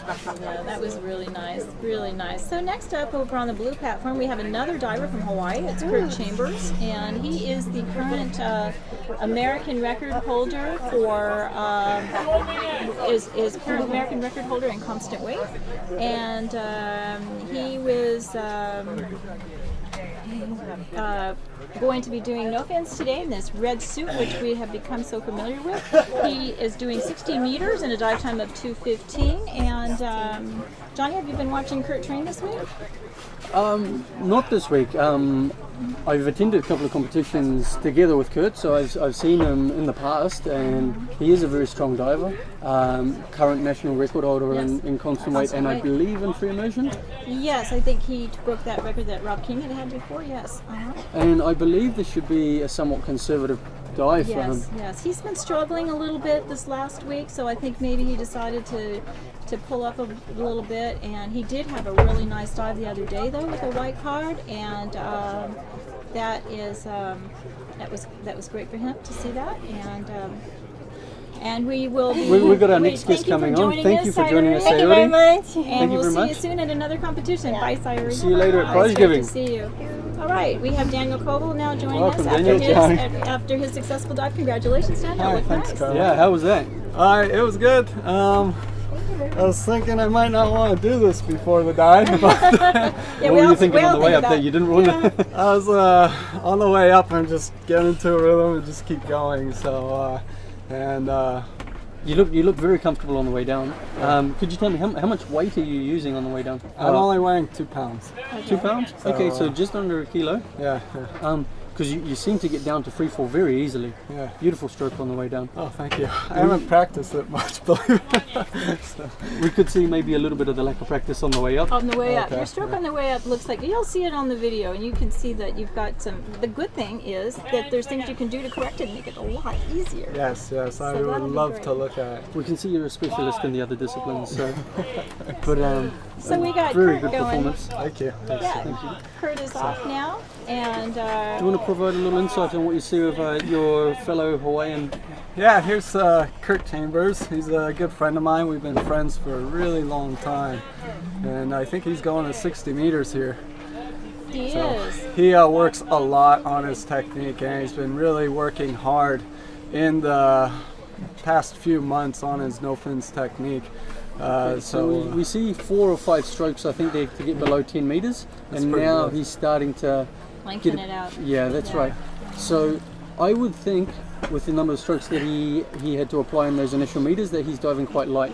Do you have any insight on how much weight he dives with? Yeah, I think he's diving with probably about the same amount of weight as I'm diving with. I know he's took some off to help him coming back up, and he said it really made a difference in his dive. Okay, cool. He's actually making really good speed. If you see 46 meters in only 48 seconds. Yeah, he's going at a meter per second pretty much, so that's nice. Spinning around the line a little bit. He's having really a nice. little, yeah, he's looking relaxed, but he certainly could work a little bit on being a little, yep, see, he's having a little trouble there, we but go. here he is, he's at the bottom. And he gets down there, he tucks the tag, he's takes his time with that, a little bit of forward momentum off the candy cane, and up he comes. So Kurt used to be a triathlon, so he has quite a bit of a swimming experience. So triathlete. Yeah. Okay, and he's settled into a nice steady rhythm. Moving quite quickly, quite a few strokes there. Yep. Which, as we know, Daniel, it can start to get kind of painful quickly, can't it? It can, in the arms and stuff. You don't feel as much in the legs, but you feel it in the arms. Yeah. So. For many people, this is the most challenging discipline. Yeah. It's all that swimming and that pulling, and sometimes when you're negatively buoyant, you feel like you're going nowhere. You're pulling and going nowhere. Yeah, it's not a nice feeling to No. see yourself glide up the line and then start to sink back down. Freedivers aren't really known to have much arm strength either, so. He's now above 10 meters and he's made really good time. There he goes. He's looking good. I don't think he's going to have any issues with the No. surface protocol. No. Oh, I may have cursed him. Yeah. Oh, we spoke too soon. Yeah, no, that the safety divers got him. Now they'll give him some, they'll blow on his face and wake him up again. And, Okay. It's a really nice effort, though. yeah, it was. It looked great Yeah, until it the very looked really end. strong. So there was no indication that wasn't going to work for him. He's back. He's back now. That's usually where most of the symptoms occur in just the last few feet before reaching the surface. Yeah. So So the doctors will take him now and check him over, but he's awake and fine. nice dive, Kurt. So it was an unfortunate end to what was an otherwise very good dive. Yeah, I think he's had a little bit of, everyone, it's the stress. Being in World Championships is much different than training. It It's is. just- What's your thoughts? Like, is this is your first World Championships? Yeah, absolutely. And how have you found this compared to the other events that you've attended? Well, I only pretty much completed in the Caribbean Cup last year. That was my first international competition, and I definitely felt the stress levels in the first few of my dives, but today I actually didn't feel as nervous. So you've knocked that competition stress off those first few dives, and now you're into a rhythm. Well, Okay. thank you for joining us, Daniel. Thank you, you guys. Congratulations on a nice white card today. That's Well done, great. Hi, Daniel. Mom. Hi, Dad. All right. Now we've got another white card diver joining us. Yeah. Matt from France. Boy, that looked nice. Congratulations. Yeah, thank you so much. Congratulations. Thank you, Johnny. Great. Thank you, How are you feeling out there today? During the dive, I felt very, very strong and very Yes. confident because I learned something conservative than what I can do Yes, in training. And that means you can sleep easy the night before, huh? Yeah, yeah. So the mind was very relaxed and the body felt ready also. And yeah, because on the free immersion dive, I had a little blackout surface. little So bit, yeah. yeah, I want to bring back the Bring back a white card. Yeah, for sure. yeah. And it's always good to finish an event with nice memories. Yeah, and definitely. To help you for that next training cycle. Yeah. It's for me. It's my first participation in the World Championship, and yeah, the pressure you can have here Yeah, is it's different. It's just completely different. different than It's the other different. competition. Yeah, but that was just a beautiful, strong dive in that protocol. You could Yeah. tell that your judge, Ekaterina Romanova of Russia, was very pleased to give you that white card because it was a beautiful protocol. Thank it you. really was. It means that you a were. bit loud maybe, but That's all right. We don't mind. I have so much power Yeah, inside, you so were so excited about that. it's That's so great. exciting. So No, it was really nice, and we could see very clearly that you were strong. But I think in the World Championships, it's never a mistake to do a dive that you know you're going to make, and just have that. Yeah, you're not so nervous then. I feel very confident for the. All right, and we've got Tim coming up now, so we're inside the final 30 seconds. So we're going to just whiten it down a little bit for Tim. Tim Obermann from Germany will be starting on the white platform now. This is one of his favorite disciplines. He's been working on national records for Germany in this discipline. He's announced today a dive of 64 meters in a time of 2 minutes and 45 seconds. And let's watch and see what Timmy does here. He's known for his affection of the color purple, and has a lot of matching purple items in his accoutrement. And so the official top started 10 seconds ago. He's got 20 seconds now to start his dive. He's taking his final breath. He's got 10 seconds to go now, and he submerges his airways in time. Let's go, Tim. Okay, so he starts down. He's got a nice streamlined stroke. He's bringing his legs all the way together. I know Tim from Philippines. We've been training for a while together, and he's very, very strong diver. I'm very confident for him today, because I think he made a conservative dive as well. We're a little bit struggling with the previous dive, but I'm pretty sure he's gonna make it, and he looks very, very strong. He does look good. Okay, and we're down now at about 30 meters, and he's just charged his mouthful. He's settled into his free fall, and he's looking very relaxed. he is looking very relaxed. He looks like he's planned this well for what he's trying to achieve here at 64 meters. He's past halfway there, and seems to be just sinking down. Yeah, he's keeping a nice close distance from the line. Okay, this is important for a number of factors. First of all, for steering yourself, okay, making sure that you don't deviate too far away from the line. Second of all, for equalization and safety purposes. If you fail in the equalization, it's much easier to stop being just grabbing the line right away. Yeah. Okay, now down below 60 meters, so he's got just a few meters to go. Sounds like he's set an alarm and he's preparing to turn. Yeah. Takes hold of the ball. Get the tag. Takes the tag, places it. Okay, let's go. A bit forward momentum, and he starts off. So, Matt, what goes through your mind at this stage of a dive? The stage of the dive? Yep, the initial part of the ascent. On the way coming back up, what are you thinking? For me, it's the easiest part. Because I don't use any weights, so for the descent the free fall is a bit late. I start around 30, 35, and I can feel my free fall speed is quite slow, but the benefit when I turn and I start the ascent, I feel very, very strong and very light at the bottom. So and you get a lot of glide for every stroke. Yeah, and I knew when I start to turn and the dive is almost done, and the worst part is make. Okay. Any advice to people just starting out in this discipline? Yeah, it's very complex discipline. I used to walk in different way. At the beginning, I was training overweight to walk the speed of the free fall to make it very easier and confident. But take care of this and don't go too deep, because you have to come back. Progress slowly by slowly. Slowly. And here comes Tim. Let's see how he looks on the surface. Yeah, looks strong. Look very strong. Yeah, they look like a very easy dive for him. Yeah, no. Well done, Tim. And again, this is how I like to see athletes finishing a dive. Yeah. You know, very lucid, looking like they could have in fact done more. Yeah. And that will leave him feeling very confident for Absolutely. his For his next next dive. cycle. It's always nice to feel, I can put 1 meter, 2 meters, maybe 3 meters, and come back with the smile, or going like this, a bit struggling on the rope. That was nice. Very Congratulations, nice for Tim. Well done, Tim. Yeah, very nice for Tim. Anything you'd like to say to people watching back home? In French? In France, I like to say hello to my family. In français? Bonjour papa, bonjour maman. All my family, toute ma famille, tous les gens qui me regardent. Voilà, c'est une expérience unique, les championnats du monde. Et je suis très pressé de rentrer en France pour fêter ça avec vous.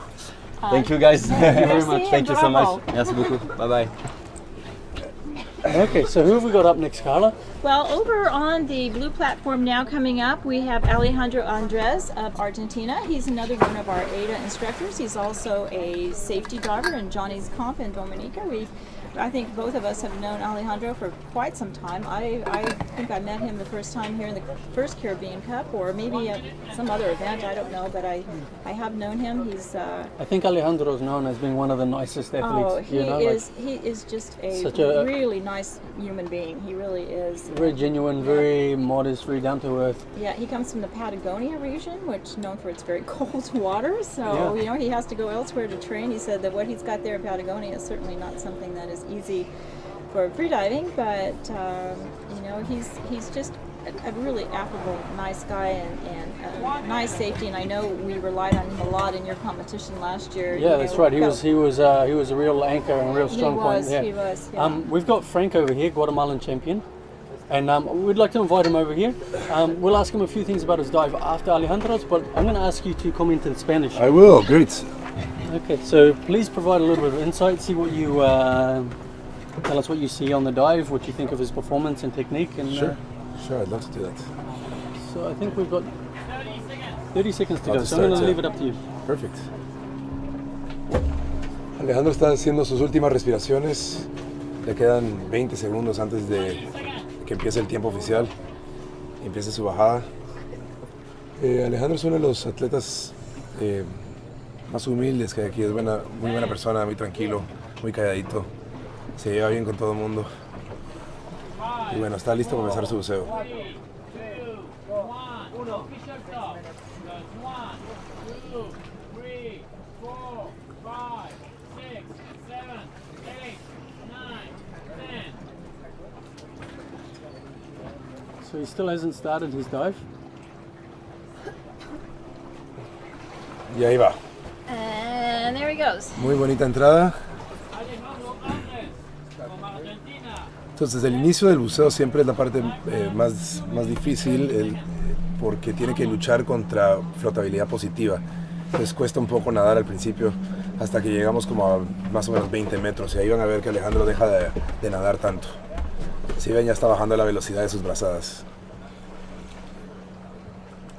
Sí, más o menos por aquí. Creo que esta va a ser la última, tal vez una más. Looks like we lost our feed there briefly. If we lose our dive by feed, we have sonar as our backup, so we always have an extra look at the athletes so we know where they are. And he looks like he's coming up on 30 meters right now. Just does one extra leg kick to help give him a little bit more speed into that free fall. Sí, ahí entró a su caída libre. Está bajando más o menos a 0.8, 0.9 metros por segundo, que es una velocidad bastante normal. Y ya va a 45 metros, como en unos 15 segundos va a llegar a fondo. Okay, now down below 50 meters, so only 10 meters to go. 50 meters, that time 115. Oh, it looks like he's going to turn early. Must be having a problem. Looks like it was about 51 meters. Little shake of the head. Yeah, looks like Dio he's- vuelta a 53, entonces lo más seguro es que tuvo algún problema con ecualización y ya no tenía aire para compensar sus oídos. Well, the equalization problem. That's unfortunate for Alejandro. 40 meters. So he's looking strong, nice steady rhythm, getting a decent glide off of each stroke. It's really frustrating when everything's going well and all of a sudden, oh, Yeah. now he's going to pull up. I Abortó el think- buceo, está Yeah. jalando. Yeah, he decided since he didn't make his depth, he just doesn't want to waste the energy. Once he starts to pull, that's a disqualification, but he decided that on his own. He just doesn't want to bother. And he's looking very strong and Yeah, I don't think there's anything wrong. He's just disappointed, I think, that his equalization failed him on this dive. Is he asking for safeties? no. He's just pulling himself up. He just doesn't want to bother to swim anymore. It's hard to be enthusiastic when you know you didn't get where you wanted to go. That's right. So, Okay, and we're going to see him break the surface. yeah, he's fine. Very clean. Yeah, he's just disappointed that it didn't work for him today. Yeah, I've never seen Alejandro hypoxic upon surfacing. So he usually makes very good decisions in his announcements, and this time his equalization just didn't come for him. That's unfortunate.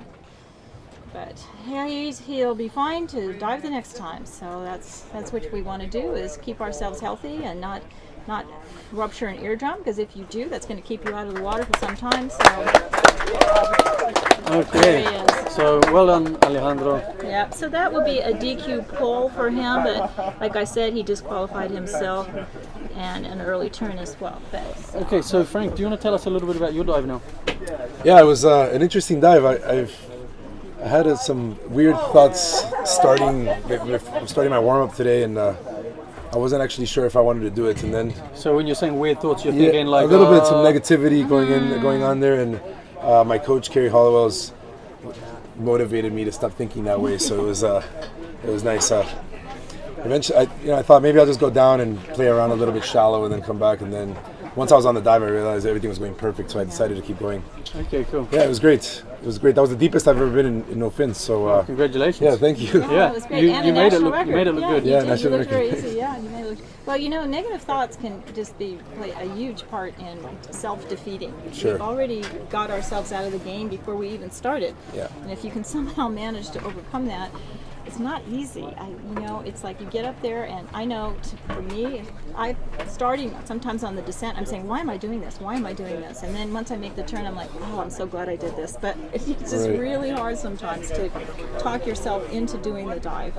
And, And I see some competitive athletes that don't have coaches, and at least for me, it's such an important part of it. I mean, I really appreciate having someone to just kind of just guide you a little bit. Sometimes you just need that little shove over the fence, either to do the dive or not to do the dive. And Yeah, that's yeah, right. I think To me, I think it makes a big difference just in the fact that they can take care of things like holding onto your flotation device, Sure. holding onto your noodle, just taking care of the little things that you don't watching need your to time focus on. so you don't miss your start. Right. Things like that, reminding you've got 10 minutes or whatever it is. So even when you do a dive that you're 100% confident of doing, sometimes you have to prepare for the things that you don't see coming. Yes. And we've seen some of the deeper divers like receive red cards when perhaps if they had a coach they And would have got the white sometimes card. I think they can be a little overconfident, or I know in the case of some divers, they just don't want to ask anyone. They feel it's an imposition, which it is not. You can always find someone to coach you. People are more than happy to coach, but they just don't bother. They think they can do it on their own, but it's something that you can almost get anyone to Aquí coach está. you if you want to. So. aquí está Pepe Salcedo a punto de empezar su buceo. Le quedan 15 segundos. Pepe es mexicano y entrena en Tulum, en la laguna Camlú, muchísimo. Es patrocinado por Uno Más y Creci México. So for our English-speaking viewers, this is Pepe Salcedo of Mexico. He's announced a dive of 67 meters in 2:45. This is a national record attempt. Pepe is one of our more colorful competitors here. He's an outgoing guy. He's a lot of fun. And let's see how he does. Frank can describe to you in Spanish what's happening here. Aquí va Pepe empezando su inmersión. Anunció 67 metros, que es su récord personal y también será el récord mexicano si lo logra. Empieza, como pueden ver, igual que Alejandro, empieza a nadar un poco rápido al principio y va bajando la velocidad mientras encuentra la profundidad. Ahorita ya va por 25 metros y yo creo que tal vez ya dejó de aletear. Ahí empieza su caída libre, bueno, una más. Entonces, Pepe bucea un poco rápido para estar sin aletas. Normalmente la gente bucea un poquito más despacio que él, pero le funciona, entonces muy bien para él. So Johnny, what do you think about this technique that Pepe is using today? I think he looks pretty good. He's just applied an extra leg kick, so I guess he's decided that he wanted a little bit more speed into that free fall, but he looks pretty relaxed. He is keeping good streamline. He's steering a little bit with the legs. Another and little kick there. Another little kick.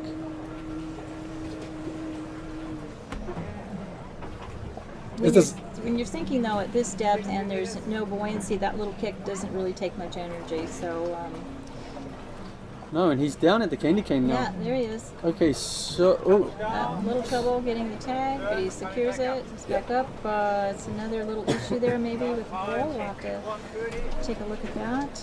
so something like that can it can affect the mind. Yes. Okay, and when you got such a long way to swim back up, it's not really something that you want. But it looks like he's managed to put that behind him and settled into a pretty good stroke.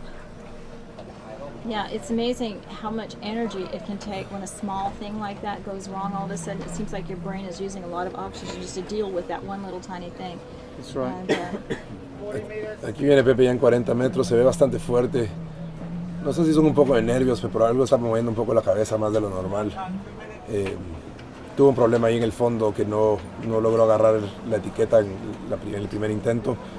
Y parece que agarró la línea después. Ahí ya llega con su primer safety. Safety, yeah. And he's signaling to him that he's at 30 meters now. It's quite a wide leg kick. You see his knees Yes. come out quite wide. Yes. Which breaks. Okay, Oh, so he's he's in a decided fall. he's had enough, and he's going to pull him. Okay, Let's he's go asking back. for a ride. Yeah, he's decided he's just. I think that little disruption he had at the plate really affected him mentally. So I think he might. I don't know if he be blacked out. okay. I think he's he's just okay. asked for he a ride. might just be getting a ride. No, he's okay. Yeah. No. Okay, so He probably just that little bit of a problem there. It made him use too much oxygen, and he just didn't have enough strength to get it back together and make it to the surface. That's why we have these safeties there. Is that if the diver just needs assistance, they can grab him and bring him up, and he's fine. He just didn't. He just was running out of gas, really. So thank you so much. Thank you Brian. so much, Brian. Congratulations. See you guys. on Bye, winning Carla. that Thank you tournament. guys. Thank you for participating. Thank you, con permiso. It's great to see you. okay, so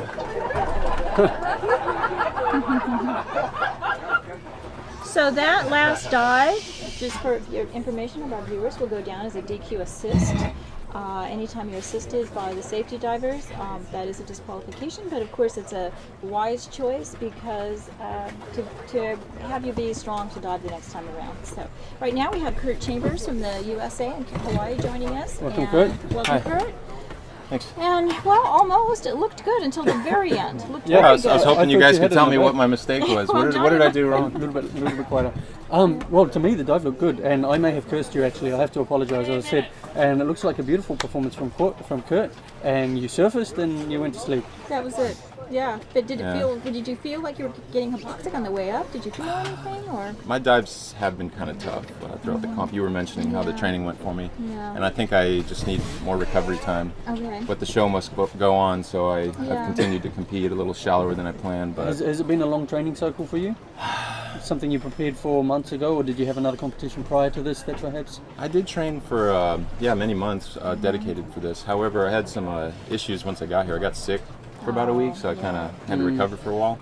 And then there was that bad blackout from day one of the Caribbean Cup when we had that rain squall that chilled us out. Yeah. So I feel like after that, I've just never been 100%. It could just be fatigue. Yeah. Just flat out. Yeah, my So dive you're time tired. on that dive was Yeah. 2:09, so I'm Yeah. mystified why I'd get so It hypoxic. could just from be that. that you're tired. You know, sometimes we have to just take a break and. I'm definitely tired. I can definitely tell you that. Yeah. So it could have just been that you were just tired. Anyway, so how have the dives been going thus far? This Oh morning? yeah, they've been looking good. You know, but we've had like a mixed bag here. You know, we had Pepe, who obviously he had a little problem at the bottom, and then he asked for help up to the surface, and we had a couple of others. But we've had some nice white cards. But we've had, you know, Alejandro missed his equalization and then decided to pull up to the surface, so he DQ'd himself on that. He looked fine, but he just didn't want to swim anymore. And you know how that is. Sometimes if you don't make your depth, you're kind of disappointed in yourself, and you decide, well, that's it. I'm not going to bother anymore, because that swim up is hard.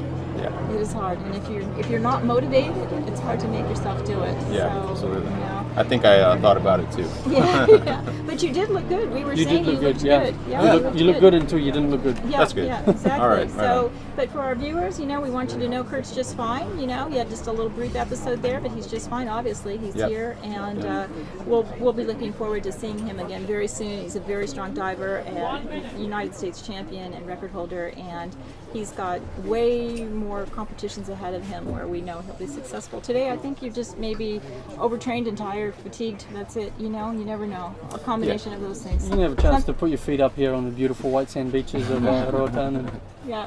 Yeah, looking forward to it. So who do we have next? Coming up next on the Ken Kiriyama. Ken Kiriyama on the blue platform. Ken's going to announce a 67-meter dive and a dive time of 2 minutes and 35 seconds. Okay, and so the final 30 seconds. So this is a crucial time for the athletes as well. It is. Finding that peace and calm before the dive, and ensuring that they keep their breathing, let's say, I don't know if to a minimum is the right word, but making sure that they don't overbreathe. And hyperventilate. We've talked about that a little bit earlier in this week about hyperventilation. That is definitely not an advantage.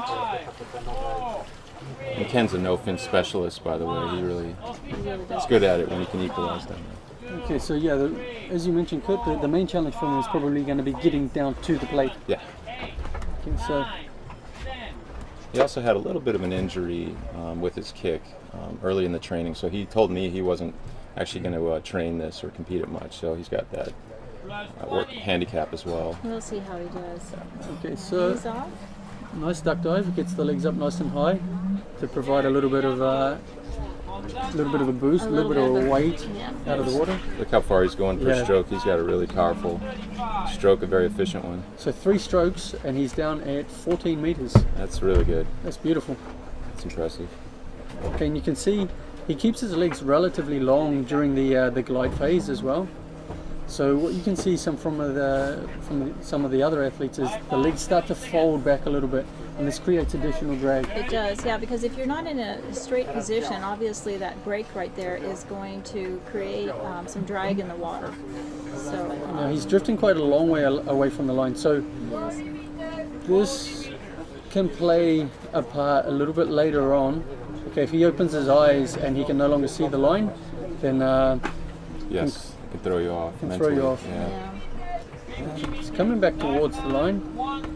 Free falling, the legs are a little bit splayed apart. A little bit splayed apart, and that will not give him the best line, the hydrodynamic line that we'd like to see. Okay, he's pulling himself a little closer using the lanyard, and he's at the plate. Yeah. He's made it. He's got it. Yeah, okay. Takes the tag, places it. All right. A little bit of a boost off the line within the candy cane. Coming up. And this is the most negatively buoyant part of the dive, and you can still see that he's getting good glide off of each stroke. Do you feel at this point, Kurt, that you're pulling pretty hard to get up off the plate to try to make it up to the surface? Do you have to do some hard pulls when your first ones? Yeah, pretty hard pulls. Depending on the depth, some competitors I think would choose maybe to make the first few pulls a little easier just to avoid a risk of a chest injury, but obviously everybody does go shallow or no fin, so we're a little less concerned with that than we are in like free immersion. Yeah. He's looking really good. Strong here. He's get up through above another 30 meters now. Another 30 seconds here. Yeah, he's got the first safety with him, second safety coming in as well. So he's making good time. And as we see the dives start to get deeper, we should see that, you know, the guys are good with their time, good with their technique. Yes. Yeah, it's hard as a new diver you have to put in this estimate of your time, and sometimes you have no idea. So, but it's very critical for the safeties to know, so that they can join you at the appropriate time.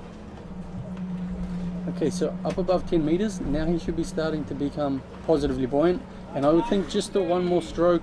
Oh, one more. Looks he's getting a little tired, but here right, he is. Okay, so this is going to be. Yeah, it's going to be a close one. Okay, and he's dipped. He's dipped. Yeah, he's dipped and he's okay, so out. Yeah, he just overcooked it slightly. Yeah, he was looking good right till the end, which frequently happens, just like with Kurt, looking good until the end. So. Okay, so this particular discipline consumes a lot of energy and a lot of oxygen, and we start to see up above 10 meters when the partial pressures start to change. This is where it becomes evident. Yeah. Yeah, you can see that in that last stroke or two before the surface. Well, thank you for joining us, Kurt. Yeah, appreciate it. Congratulations on an overall successful. It's always great to see you, and we know we'll be seeing you again and looking for some great dives in the future. Thanks a lot for the great commentary throughout the whole event. Oh, well, you're very welcome. We've been more than pleased to have everyone here, and we're so glad we can provide this new technology and, you know, promote our sport. It's just great. It's historical for sure. It is. Thank you so much. All right, thank you very much. Thank you. Thanks, Kurt. Thanks, kid. Now we have Tim again from Germany joining us, and Timmy had a beautiful dive, and congratulations, Tim. Thank Boy, you. that looked welcome, easy. Tim. Thank you. Wow, that you looked did great. make that really easy. How did that feel? Good. Yeah, it was like proud. The dive I was a little bit nervous. Was that a conservative announcement for you? Yes, definitely. Okay. Because my training didn't go so well, so I needed to announce more conservative. Okay. My plan was to do 71 like Jens is doing now, but it's but sometimes, as we saw with the girls yesterday, less is more. yes, for sure. My mind wouldn't have been relaxed if I would have done 70. It would have been a different dive. That's right. So despite the fact that you finished the dive feeling like it was an easy dive, sometimes making a deeper announcement can affect, say, the way that you sleep the night before, the way that you can conduct yourself in the morning. And Absolutely, yeah. It's I had a range what I can announce, and this was, let's say, the most realistic. Yeah. for me. I think you made a very good call. I think so too, because it's really nice to have that white card and feel strong about it, you know. Exactly. And if you look at our list here, you probably can't read my writing here, but TQ. we've got a lot of mixed bag here. There are and two different currents actually. Yeah. There's some current on the surface and there's some current starting at around 55 meters. Oh, I noticed. really? Oh, well, Because that's the first we've heard of that. It was pushing me to the line, so Okay. normally that doesn't happen. So either it is current or my free fall wasn't good. But I think it was current in this case. I really felt like a push. You on the line. looked fine. We couldn't see it. It wasn't obvious, but obviously that is something that can complicate the dive. Coming up next on the white platform, we're going to have Jens Stetner. Yeah, Timmy can say it Jens correctly. Stetner. Yes, because he's German, and he can say it much better than I can. What can you tell us about Jens, Timmy? Well, what is very nice about Jens, he's not training so much in the ocean, so he's basically training in a lake. And once he comes to the World Championship or to a big competition, he is just going for it, training a little bit, and then he hits big numbers. So where does he do his training in Germany? Like in these green in lakes. I think in Starnberger See. Yeah, he was in Munich when I was visiting last month, and we dove in a lake there, which you have no visibility. We were on the line, and you couldn't even see your lanyard attached to it. You could not even see the attachment. I was amazed, and they had a group of, I think, 30 people out there training, very enthusiastic, and I thought, these people are dedicated. These are the people that really love freediving. Yeah, they do. There every weekend That is in the bad lakes. visibility. Usually you have around 5 meters in the German lakes. But it was beautiful. We had the Alps in the background, and it was a beautiful setting. It looked like something out of a storybook with little chalets all around the edge of it. It was really, really pretty. It was a really nice experience, and I really enjoyed it. And I was so pleased to see this enthusiasm for these people that have less than the ideal conditions to train in. Yeah, Jens is doing it for all the lake divers of the world. He is, and he's a really great guy. He's a really nice guy. He's announced 71 meters, which would be a national record today, Timmy. So he's trying to move that up for you a little bit, huh? Yeah, it is Stefan's record at the moment, Stefan Randek's record. He did 70 a few weeks ago. And I think Jens, he will just give it a shot. If he makes it down, there's a high likelihood that he will make it up safely. Because usually he's not hypoxic. We saw in free motion he was a little bit, but that's not him usually. So he's got quite a nice stroke. You see, nice long glide. He's got quite good reach off every stroke and good speed, nearly a meter per second. Well, it's certainly interesting here in Germany, where we have 3 men, including yourself, Tim, who are in contention for this record. I mean, you're like 1 meter apart, each of you, and all have a good shot at getting it. Yeah. And that doesn't happen all that often, where we have 3 people that are close to it. No, that's right. How do you find it, having the 3 of you guys in contention? It's nice. It's nice to have some competition. Yeah, then it's always something you need to work on. And I mean, Jens had 66 meters. He did it last time in Cyprus in the last World Championship. And then he had that record for... he's okay. going to turn. So he turned at about 53, 54. So not today, Timmy. You don't have to worry about him moving that record up today anyway. So... I think Stefan will be more happy. Maybe he's watching at the moment. It must be like around midnight. If he's watching, hello Stefan. Yeah, Timmy trains with Stefan at Panglau, and they've been going back and forth on several of the records, and it's great. But not today for Jens. That's going to be an early turn. Sorry for Jens, because that's its weakness, basically like the equalization. He always had problems with this, and I mean, in constant weight no fins, of course you don't go so deep. But on the other side, the equalization can be a little bit more difficult due to the CO2 you build up. That's right, and if you're training in a lake, perhaps you have limited depth, limited time to try and prepare for these deeper dives. Yeah, that's true. Especially no fins in the lake is very hard with a big suit, thick suit. Yeah, because it's cold, and also it's fresh water, and there is a difference. Fresh water actually does make it a little easier. I know from the lake diving that I've done, I can dive in a 5 mil suit and not wear any weights. Yeah, so here he comes. Yeah, you don't have the buoyancy with the salt water that you have here. The water is heavier here. Okay, so he's back on the surface. He's clean. Very nice surface protocol. I'm sure he's disappointed, but just wasn't going to happen for him today. Waiting for a decision from John and Katja today. And just waiting for the time to pass. It seems like forever sometimes, but Yellow card. Yeah, Okay, there was no so- other option. If you turn early, there's nothing better that you can to get than a yellow card. That's the highest that you can expect. So, and as you look at our result board here today, you can see that we've had a number of red cards and different things going on. Very colourful. It is very colorful, and It was for the men of the other disciplines as well, right? yeah, That's there's, right. there's something about it. The women seem to be a little bit more reliable as far as getting white cards. The men are.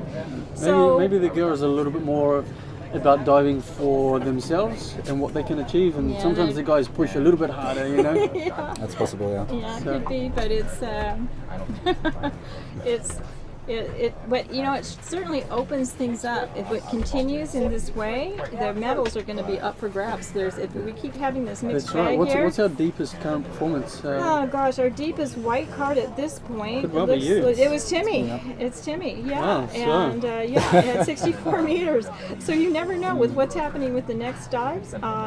You know, there's no way to know. We're gonna. Speaking of that, our next one up is from Sweden, Piero Gobi. He's announced 72 meters. It's a national record for Sweden.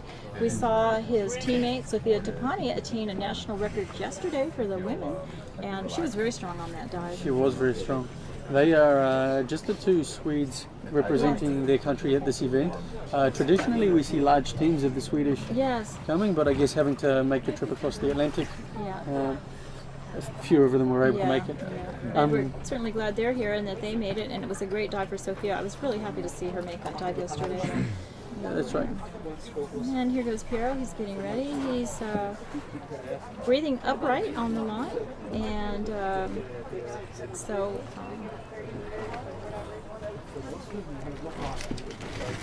preparing.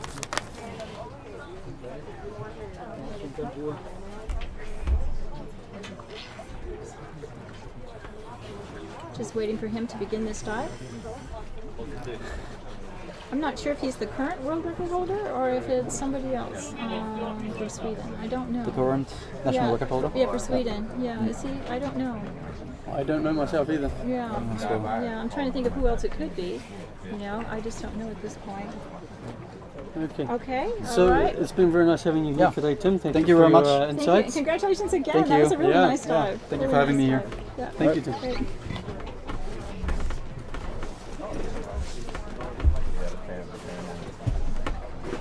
So we're just waiting for Piero here to get started, and as we get deeper in the dives of these dives, because of the length of the time of the dive itself, we have a little bit more space between each dive. So as you see that it takes a little longer between, and that's just to allow for the dive time itself and to get set up for the next diver. And so that's why we're not on any kind of delay. We're exactly on time, but his dive time is starting at 1 minute from now. So he's just getting ready, and he's been having a good competition. He has, and he was actually the winner of the Caribbean Cup. He was, yes. So yes. despite not being the deepest diver in the competition, Solid. he played it very solidly, got 3 white cards, and with some of the deeper divers failing their dives, he ended up Yeah. in the first place. He So snuck in there, you know, and sometimes being conservative and getting a white card can make the difference, especially in these big competitions where nerves really come into play. One person makes one small mistake and it can open the door for sort of the dark horse to slide in and get a right. medal. And he was the overall winner in the Caribbean Cup. and yeah, again, so this is about being honest with yourself, what you can achieve on the day. Not reaching too far out, you know. It's good to dream, but sometimes it's also good to Yes, yes. be realistic. Final 10 seconds now. 5, 4, 3, 2, 1. So we've got a nice view of Piero coming from the platform. And he's off. He is underway. So let's have a look at his technique. Carla, what do you think? Well, let's see here. He's pulling hard, of course, to get going, and he's trying to get himself situated on the line where he wants to be. And let's see how he settles in here. His timing looks pretty good. That's one of the things that's difficult. I know you've probably seen it in your students, Johnny. Getting the timing correctly in breaststroke can be quite hard for those who are not swimmers. when you start that kick. If you start it at the wrong time, you're actually going to move backwards. Yeah, that's right. And it's one thing that I advise my students to do is pool training, to learn how to breaststroke first. If you don't know how to breaststroke, this is extremely difficult. So you can just train this in the pool, work your kick on a kickboard till you know how to do that kick, and do a lot of lengths of just kicking. So yeah, you're really breaking down the stroke into its subcomponents. Yes, and in this particular, circling around the rope now, Yeah, a little bit far away from the line. You can see it's dragging on the lanyard. I'm wondering if what Timmy was saying about the current is coming to effect now. Maybe people are being pulled off via the current. There is a chance. And he's coming back to the line now, trying to direct himself a little bit using one hand, as you see there. Okay, and he's approaching the plate. He looks. Yeah, he's going to make it. Okay, places it. Places the tag in his hood, and now he's on his way back up. As Johnny was saying, we break down the stroke. The top of the stroke, up at the top when your hands are up above your head, that is called the catch in swimming. And it's extremely important that you start with the catch, and what you're trying to do is catch the water and pull it down. And as you can see Piero here, he's pulling the water down in front of him. You want to actually feel the water column passing down over your toes. And that way you know you have a nice straight line and you're taking advantage of using that water to propel yourself. Yeah, you can see a little bit of an asymmetrical kick. Yeah, his kick's off. It's a little bit of a scissor kick. Like I said, for those of you, this is practice in the pool with a kickboard. This is how you learn this. And the further you get into the dive, the more fatigued you get, the more pronounced this can become. Yes, yes. Yeah, and you can tell, he's not getting much propulsion out of that kick. Yeah, you can see the stroke is perhaps the reach, the pull is getting a little bit shorter. And he's pulling in front of himself, and he's not getting his hands up. He's kind of doing, which will make it hard to go straight. Yes, so now he's at 30 meters. Yeah, I think this is looking a little bit tough. I think he's tired, yeah, and he's kind of on an angle. As you can see, his kick is kind of pushing him on an angle. He's not straight in the water. Yeah, he's still making forward progress. Yeah. If you can see, the line is marked every 10 meters. Yeah. Well, actually every 5 meters, but quite pronounced markings every 10 meters. You can still he's making forward progress. He's looking for the surface. Yeah, he's feeling tired at this point, and he's not getting much out of this stroke right now. So let's hope he can get himself a bit further. He's just got 10 meters to go. He's almost into the glide phase. Come on, Piero. Yeah, he's almost there. Let's hope he can make it. There he is. Strong hook breathing. Good. Good. He's got no facial equipment on, so he does not need to remove any facial equipment. If, in the event that you don't wear facial equipment, the protocol starts with the OK sign. So that was the first thing he'd have to do. Our judge is coming around to look at him. Sada Silva of Cyprus. He's checking him out, making sure he's okay. Keeping an eye on him for the full 30 seconds to make sure that he stays conscious and just does not lose any lucidity at this point, because if you do after the fact, that would be a disqualification. He's got his tag. That was definitely not an easy dive, but Salvas is going to give him a white card. Yeah. So it looked like those final 30 meters were a real struggle, a real fight, but he managed to pull it off. That was a real test of strength on his part just to get through that. So he's obviously got good hypoxic capabilities. Yes, he does. That was really a fight. He really had to fight that one to get up there. Sophia, his teammate from Sweden, our women's Sweden record holder as well, is there to congratulate him and help him. And so we have a pair of new records for men and women in Sweden. Congratulations to the Swedes. Nice. I'm sure they'll be very happy to take that home to Sweden with them. Setting a new standard in Sweden for no-fins diving. And that's great. Next up, we're going to be over to the blue platform. We're starting to get into our really deep dives now. It's Stig Brits from Denmark. So the Scandinavians have always been very strong in freediving, traditionally in the pool. Yes. But also in depth. And I know just a few years ago there was a number of guys battling to become the first Dane to 100 meters. And it became Stig. So he was the winner on that one. Was it Stig or was it Jesper? Oh, wait, for the Danes? No, I think it was Stig, wasn't it? Or was it Jesper? I don't know. Now that you say that, I'm not sure. I'm sure they'll tell us, and I'm sure we can get them up here afterwards to clarify. And he'll tell us who it was. I thought it was Stig, but anyway, we have a number of very accomplished Danish divers, and surprisingly enough, being that they're from a cold country, just as Sweden is, they go and train elsewhere and learn how to do these disciplines and work in the ocean. And Stig actually competes quite a bit. He competes in a number of competitions throughout the year. He does. He's a regular on the competition scene. Yeah. And Stig has just had a new documentary release from Red Bull. Yes, so he did. You can watch that on Red Bull TV. It helps tell his amazing story, because it wasn't that long ago that Stig was confined to a wheelchair. He suffers from psoriasis of the joints. Yeah, he has psoriatic arthritis. Yeah, I believe that's what it is.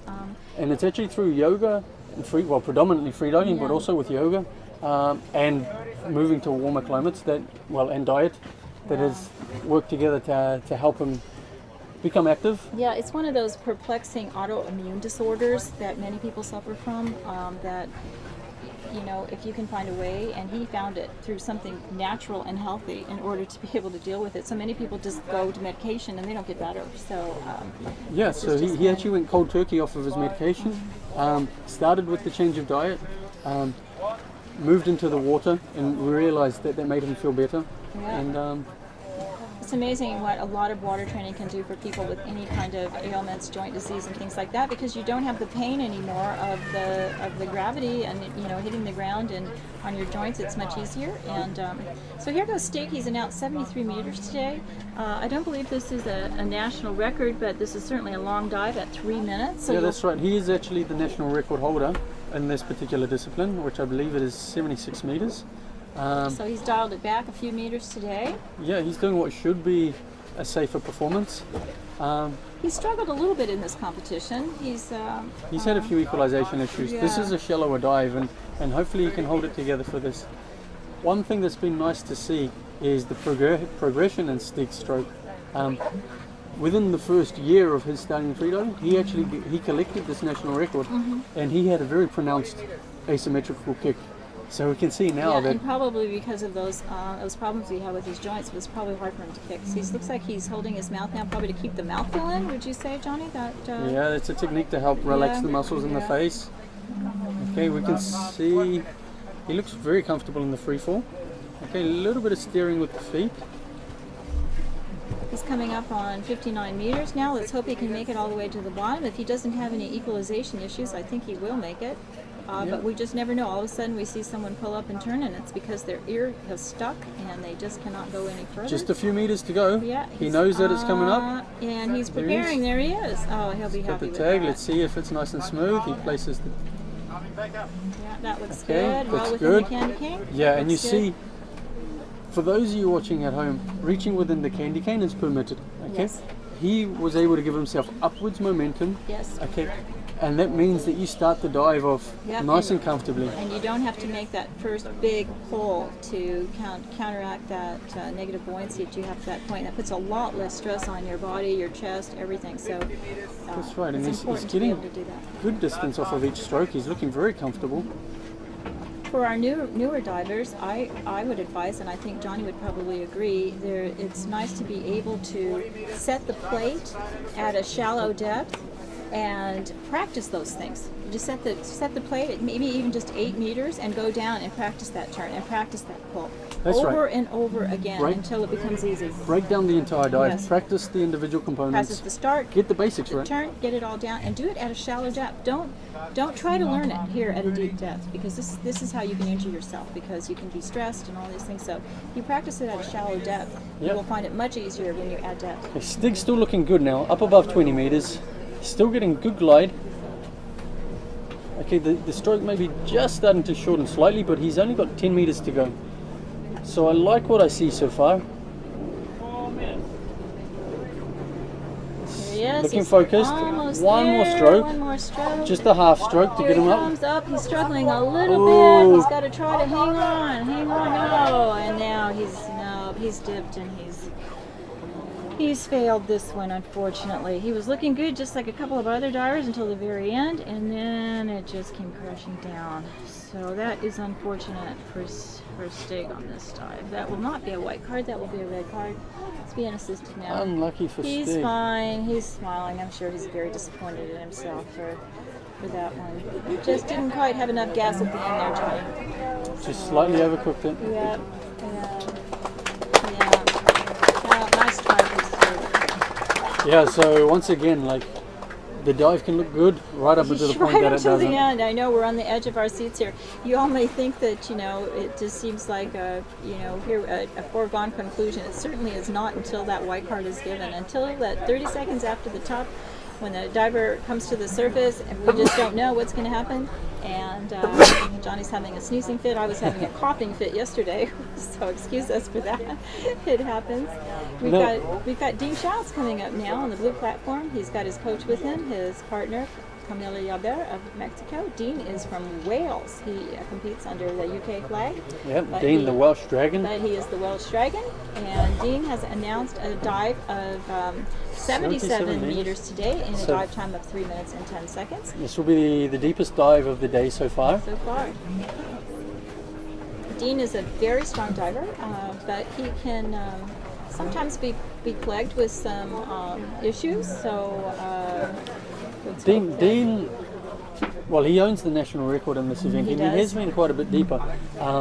One thing that he does tend to suffer from a little bit is competition nerves. Let's hope this isn't the case today. Yeah, let's hope he's been able to somehow use some kind of mental technique in order to conquer those nerves. It is really difficult, though. I think for any of us, it's just all of a sudden it changes when you're Yeah, that's right. Something that may help him is the fact that he's already secured a silver medal in the free immersion discipline. And a surprise one, really. And a surprise one, yeah. Now this is what we spoke about before, about diving for yourself rather than diving just to try and achieve something, just because you think you might be able to do it.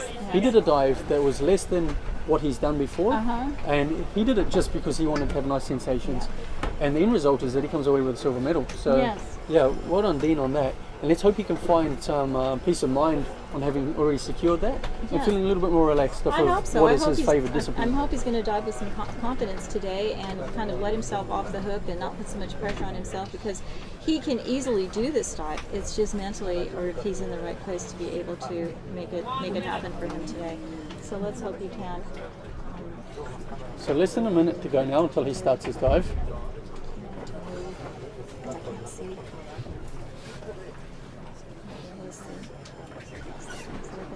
So Dean's getting ready. He's laying on his back. He's got two noodles, one on his feet and one on his under his neck to keep him up above the water so he can do his breathe out. Yeah, and this is really to maximize the amount of relaxation that you can get. You don't want to be laying on the surface and having to hold onto the line or having to hold your body position. This really means that he can relax every muscle.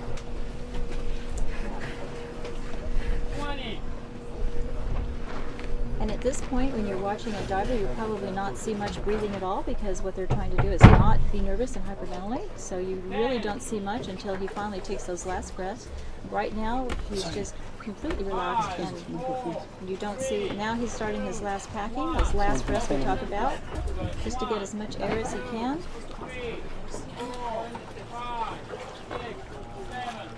You can hear the countdown as he's getting ready, and he rolls. And it's a beautiful view, like right at water level. Yeah. So nice entry from Dean. He's a guy that prides himself on his technique, and from what I've seen, he has very beautiful, elegant strokes. He's got a good body. We call it body shape, body type. Body type. Yeah, nice line to his body for nice and long and lean look. Yes. Bulk is not something that's particularly advantageous in freediving, but some very muscular divers like Alexei Molchanov are extremely successful, and just because he is so strong and he has very good technique. So, and we will see Alexei very soon coming up on his dive. So we can see Dean doing a little bit steering with the ankles. Yeah.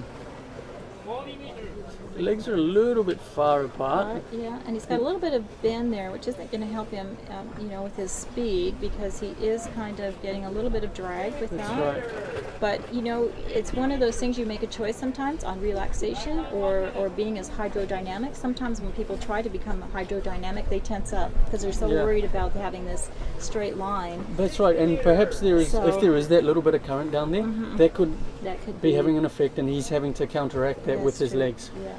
Now, Dive Eye is an amazing tool for athletes. That they can go back and they can review their dives, and they can look at their technique. Yeah, and having not seen yourself, you don't know what you're doing. And here he is. He's at the plate, made the plate easily. Very smooth, very relaxed. Nice. And very nice return there. Okay, that was a beautiful turn. He was not hurried at all. He seemed to be just very nonchalant about it, actually. He secured the tag, and now he's on his way up for this long swim back up. You can see him use his hands there. He's grabbing the water at the top of the stroke and then pushing it down in front of him. Yeah, so he'll be really focusing on his technique during the ascent, especially through the deepest part. It just gives you something to think about, you know? Yes, yeah, and that for me anyway, I like to kind of keep my mind occupied. I think about my technique exactly because then I don't think about wanting to breathe. Yeah. So each time I'm thinking about that stroke and trying to keep it as smooth and even possible, and try not to over pull too hard or kick, and think about how I'm feeling with each stroke as I'm getting more propulsion with each stroke as I'm becoming more buoyant. You can actually feel it, and you can time it that way, and you can do less strokes per minute as you go along. Okay, so he's with the safety divers now. He's into the final 25 meters. And he's coming up, and there they both are with him. They're signaling him so he knows where he is on the line, how much further he has to go. I'm sure he's feeling great about that. Still getting good length out of each stroke. Yep. And you can see that he's very vertical in the stroke.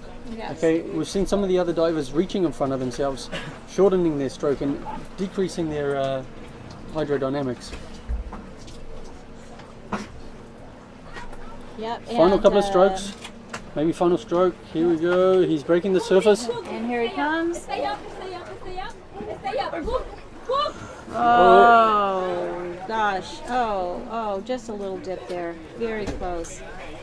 He's still saying he's okay. He is okay. He just didn't quite make it. Yeah, we can just keep that right there. Yeah. So, unfortunate for Dean, because it looked good until, again, as we were saying earlier, it looked good until the end, until it wasn't, and that's unfortunate because it was lower up to that point. Well, Johnny, we're definitely it's a colorful day. It's a very colorful day. We're coming down to our last 4 dives of the day, and we've just got a lot of disqualifications. So, you know, we'll have to see how these last ones go. I mean, if they all make their dives, that will be our placing for the day. But if not, Piero's currently in first place, and Tim Omegan is in second. And Tim Omegan in second place. So, you know, there's no way to tell. You know, up on the white platform right now is going to be our next diver is Remy Dubern of France, and Remy's announced a dive of 77 meters in 3 minutes, and. Now, Remy's a diver that I had the pleasure of training with a number of years ago. So we were both in Dahab in 2011, 2012. And yeah, we had the pleasure of training together several times. And back then we were both much shallower divers. And it's nice to see how our careers have progressed. We have Stig joining us now. And Stig, welcome. wow, okay, Thank you. well Thank done. you. Had a little bit of Johnny was saying it looked good until it didn't. Yeah. And so how were you feeling on that dive? Your technique was looking really good, like all the way until the final couple meters. Thinking about the technique and stuff. I don't know, maybe just too tired. Just tired, yeah. I think people are we're kind of getting that, you know, we've asked other divers who have had the exact same problem. Kurt Chambers said he just is tired, he's fatigued at this point. Yeah. You know, But I have something, you see on my other dives I've been turned early, and there's something in my ear. Yeah. I was pushing. It could be the fact that maybe you've ridden the ears a little bit and they're a little bit stressed and they haven't recovered properly. Yeah, because you know, the smallest thing can make the whole thing just go crashing down. And but But it was a really nice way down, and when I went out of air, I said, okay, and then my alarm went off, so I can go to the last part. Yeah, you knew you were there, so. And my turn, I think it was fine. And I actually enjoyed it when I saw the safety divers. It's fine. Yeah, everything was good. But Yeah. What I was saying during the commentary was that it was really nice to see how your technique has progressed since you first started. it's been better, right? Yeah, it is a lot better. I try to think like, I don't know, some guy put a ballerina up in my head. Like, that's been really, and it actually helped with my legs, especially when I get tired. Because in the beginning my leg kicks didn't have any effect at all. No, it was You purely remember, upper body right? strength. Yeah, we saw that you had a little bit of issue with that frog kick, you know. And so thank you for joining us, Stig. And I'm sorry it didn't work out for you. And how it is we'll look sometimes. forward to seeing you at the next competition. Yeah. I hope it was not my competition this year. So. Yeah. Good luck for the future That's all right. competitions, and we'll talk to you again soon. Glad to see you. Thank Thanks you. so much. See you guys. We're going to have Thibaut join us now from the French team. He's going to help Thibaut. us do some commentating on Remy. He's getting ready to start now. Thank you. And let's see what Thibaut has to say about Remy and his no pins performance today. Thibaut, we've seen a real mixed bag here. The door's wide open for anyone. We just got to get some white cards here. Yeah, hopefully with Remy we will get one. He announced something for pleasure. Yeah. He did deeper this week in training, and since it's his last World Championships, he really wanted it to be To leave with nice sensations. a lot of pleasure. Yeah. Okay, feel free to give us some comments in French to our French audience. Yeah, he's on his way now. How's he looking, Thibaut? So far he's looking good. Usually he finishes with a few kicks from the legs to keep the speed going, and now he's starting his free fall. And he's doing a little bit of steering with the feet, but you can see he's keeping quite Balanced quite good still, balance. Yeah, and the feet aren't dropping too far down. He's managing to keep it somewhat elongated. Remy's a tall diver as well, so he's got a nice long arms and legs that he can use on his breaststroke. Free fall seems okay. Seems good, nice and controlled. And fast. Fast, close to the line. Coming up at almost to 60 Very meters relaxed. now. Okay, so he's got a little more than 10 meters to go. He's into the final stages of the descent. Equalization shouldn't be an issue. No. As you said, he's been deeper in the previous week. Yeah, and in other disciplines he's going much deeper. So. Okay, so he's There he preparing. is. He's Very and nice. yeah, he definitely was having no trouble equalizing because he was surprised by the plate. And Tag here he is comes. secured. And he starts the long ascent. Yeah. Okay, so he'll be thinking a lot about his technique. But powerful, he's already done 10 meters. Yeah. What goes through your mind as you're entering this stage of the dive? Usually, once I'm at the bottom, the way up, you have to go up anyway. So, is there any little mental techniques you like to use? Like, I know you're a big fan of long free immersion dives. So, is there anything that you help to entertain your mind in these long dives? No, not really. You just Usually, find a I'm zen just place. focusing on the moment, just like probably his each stroke, each movement.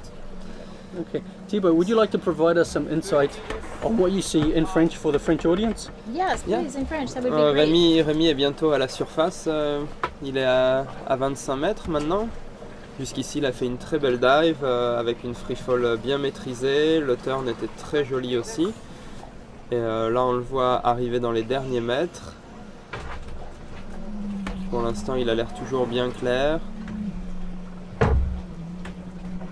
Allez, il y est presque. Il commence à expirer gentiment. Il a l'air toujours plutôt bien. Allez, Rémi. Ouais, il est facile. It looks very nice. Very nice. Nice to see that after the Parfait. Bravo, Rémi. Very nice. That puts him into first position right First now. place for right Currently now. the deepest diver of the day. Yep. 77 meters. Very nice, because we've had, as you can see on my list here, Thibaut, we've had every other thing. We've had pulling, we've had, dipping, blackouts. So Fortunately, France is here. Morgan is probably going to do the same right after. Yeah, we've got Morgan coming up now on the other line. And So two French divers in a row. I would like to ask if you can stay here and continue to give us some insight. Yeah, you can talk about Morgan. Morgan's announced 86 meters to dive in a dive time of 3 minutes and 12 seconds. Morgan is one of the top 3 no-fins divers in the world currently, behind William Trubridge and Alexei Molchanov, and he is usually very solid, and we will be hoping to see a solid day to dive today. We call him Mr. Perfect affectionately in the free dive community because he generally just has a really beautiful protocol and dive overall, and so we'll see. Hopefully the nerves didn't get to him today and he'll be able to follow through with what he's done in the past. And, he has been quite conservative today with 86 because since yesterday he's a bit sick, like he had some sinus issues and stomach a little bit as well. So that's unfortunate. That's never what you want at a big competition. No. Yeah, exactly. But he had a good night of rest, and this morning was feeling a bit better. So with a conservative announce like this, should be all right. And the conditions do seem very nice. There's been mention of maybe small amounts of current down at depth. Perhaps we can ask one of the other athletes. Yeah, we've only heard it though from one person, so I'm not sure that it's really coming There hasn't into been play. anything all that obvious. No. And on the surface, it's looking very good. It's very calm today, so it's very nice. We have a lot of spectators out here today watching as these dives are coming. We're getting very close here, 30 seconds for Morgan to get ready. And Morgan, who is very autonomous usually in his preparation, he doesn't really like to have a coach or someone with him. So we can see that he's preparing just by himself. everyone has their own way that they like. Some people want somebody right there, other people don't. It's completely up to the having competitor. someone with you can put some emotional pressure on you. You know, you don't want to disappoint. I know can also for give myself, you good vibes. Can also give you good vibes. Yeah, it really depends on people. But other people like to just be within themselves and feel the sensations of the water, and apparently that's something that Morgan is enjoying right now. So, and you know, sometimes it just depends on the day as well. Yeah. Some day you'd like someone with you, some day no. Yeah. Our conditions really have been nice here, though. I was worried about that the whole time. You never know if a storm can come in and everything changes, but you know, here we are on our last day and the weather has held beautifully for us, so it's been great. Final 20 seconds before the official top. I'm starting to feel nervous now. Allez, Morgan a 10 secondes de son top officiel.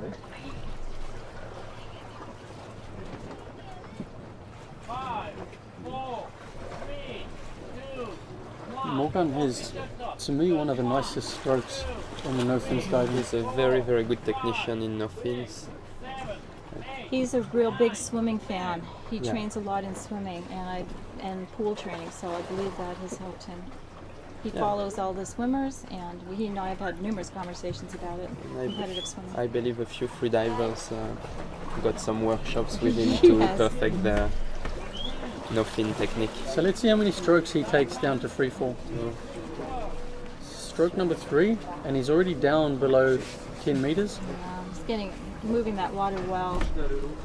I believe he's doing 7, but maybe I'm mistaken. So 5 strokes to 20 meters. All right. So, Thibaut, Thibaut, we're gonna say goodbye to you. We're gonna have Remy, and he will complete the commentary, and we're gonna on Morgan, and also tell us about his dive. But right now we've got Morgan going. Remy, congratulations on a beautiful dive. Thank you very much. We were really happy to see a white card. We've had a real mixed bag here, and here goes Morgan. He's coming in at 43 meters, getting ready. He's in his free fall.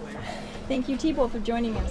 Ok, so Morgan, ça fait quelques jours que Morgan n'est pas au top. Petite sinusite, petit mal à la gorge. Hier encore, il ne savait pas s'il allait arriver à compenser. Donc, il y a de l'enjeu sur cette plongée. On peut tous croiser les doigts pour Morgan. Mais jusque-là, ça a l'air de se passer très bien. Je pense que s'il a réussi à compenser jusqu'à 70 mètres déjà, il va aller au bout. Il a l'air très détendu. So, a few days ago, Morgan was not feeling so well. Sore throat, sinuses, congestion. He really didn't know if he could do this dive, but I think He's perfectly fine. There Yeah. he at the is, plate. there he is. Bottom. Nice. Secures the tag. Il est arrivé, il a accroché son tag et il repart. Il a l'air super. And you could clearly see him grab the line within the candy cane. Yeah. No problem at all. And now he's on his way back up. He looks strong and relaxed. And you see he gets his ankles up really high, nice and he close does. to his bum, enabling him to get a nice powerful kick. It's important in the frog kick to have ankle flexibility, and so that you can turn your feet in that direction to push. You push the water with your feet. And that's exactly, he's got like a whip action there, so it's easier on his knees as well. For now, no glide at all. He should be pushing this way until 25 at least. Pour l'instant, aucune glisse. Il faut vaincre la flottabilité négative. Pour l'instant, Morgan coule s'il s'arrête de palmer. Et il devra envoyer comme ça avec beaucoup de puissance et de régularité jusqu'à au moins 25 mètres.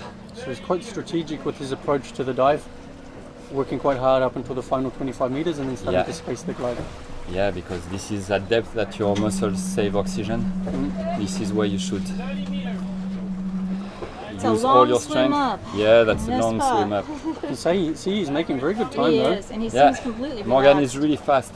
C'est un nageur très rapide, Morgan, sur le 100 palmes. On peut voir que là, il commence à ralentir. Ça y est, il sait qu'il peut se permettre de glisser un petit peu plus. Il est en flottabilité neutre là. Et bientôt, il va passer en flottabilité positive et pouvoir encore ralentir.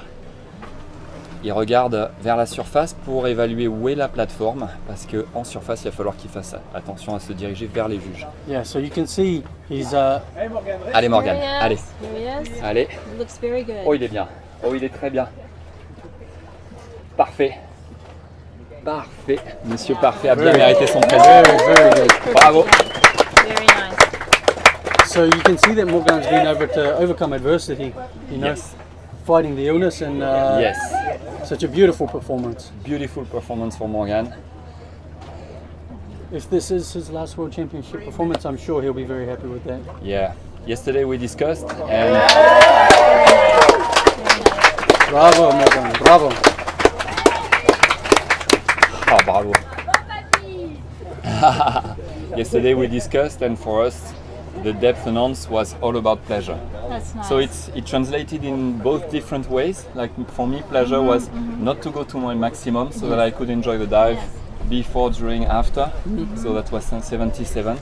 And for Morgan, it was the opposite. He knew he didn't have to announce that deep. Yeah. He knew that above 80 would be fine. Yes. But he was interested in diving 86 only, despite the sickness and everything.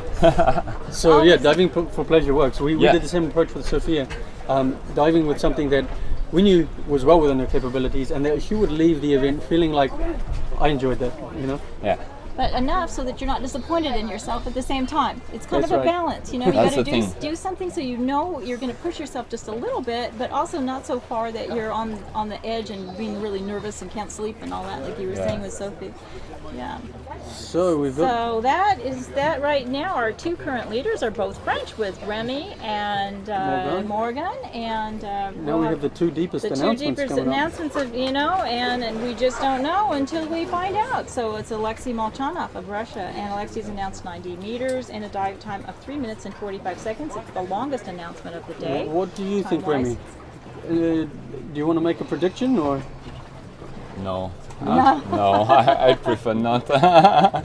It's what so we tricky. hope, what I'd love to see is white cards for both. Yeah, like this we would repeat It the would be great. Yeah, it the would be final great. for the constant weight. Yeah, it would be nice to have 2 gold medals, but Of you know, course. I just don't know. William's already on the line, over here on the blue I line. wish He'll be our them last diver. very nice dive. You know, it's always it's nice to win a medal, but you want to win it the right way. You want to win it because people had good performances. You don't want to wish them ill and then have them fail, and then you won because they didn't make their dive. But it's all about strategy as well. The thing is, if you over-announce, then you're putting yourself at risk of not winning. And the person who, like you, said, I'm just going to do this dive for pleasure and have fun. A lot of them, that's the way to go. You know, so it's a real chess game. It is. It I really think is. it's a really holistic approach. Like there's so many parameters at stake. Like for me, for example, one of the parameters was okay, this might be my last dive in a championship. How do you want to end it? On your back with a red card, or do you want to Have a white card. secure a white card? So I'm sure you I secured a knew- beautiful memory there. Yeah. Especially I knew now you're gonna announcing have like a- 1 meter yeah. or 2 more would give me better chances to be on the podium, but I didn't want to. And you're going to have a video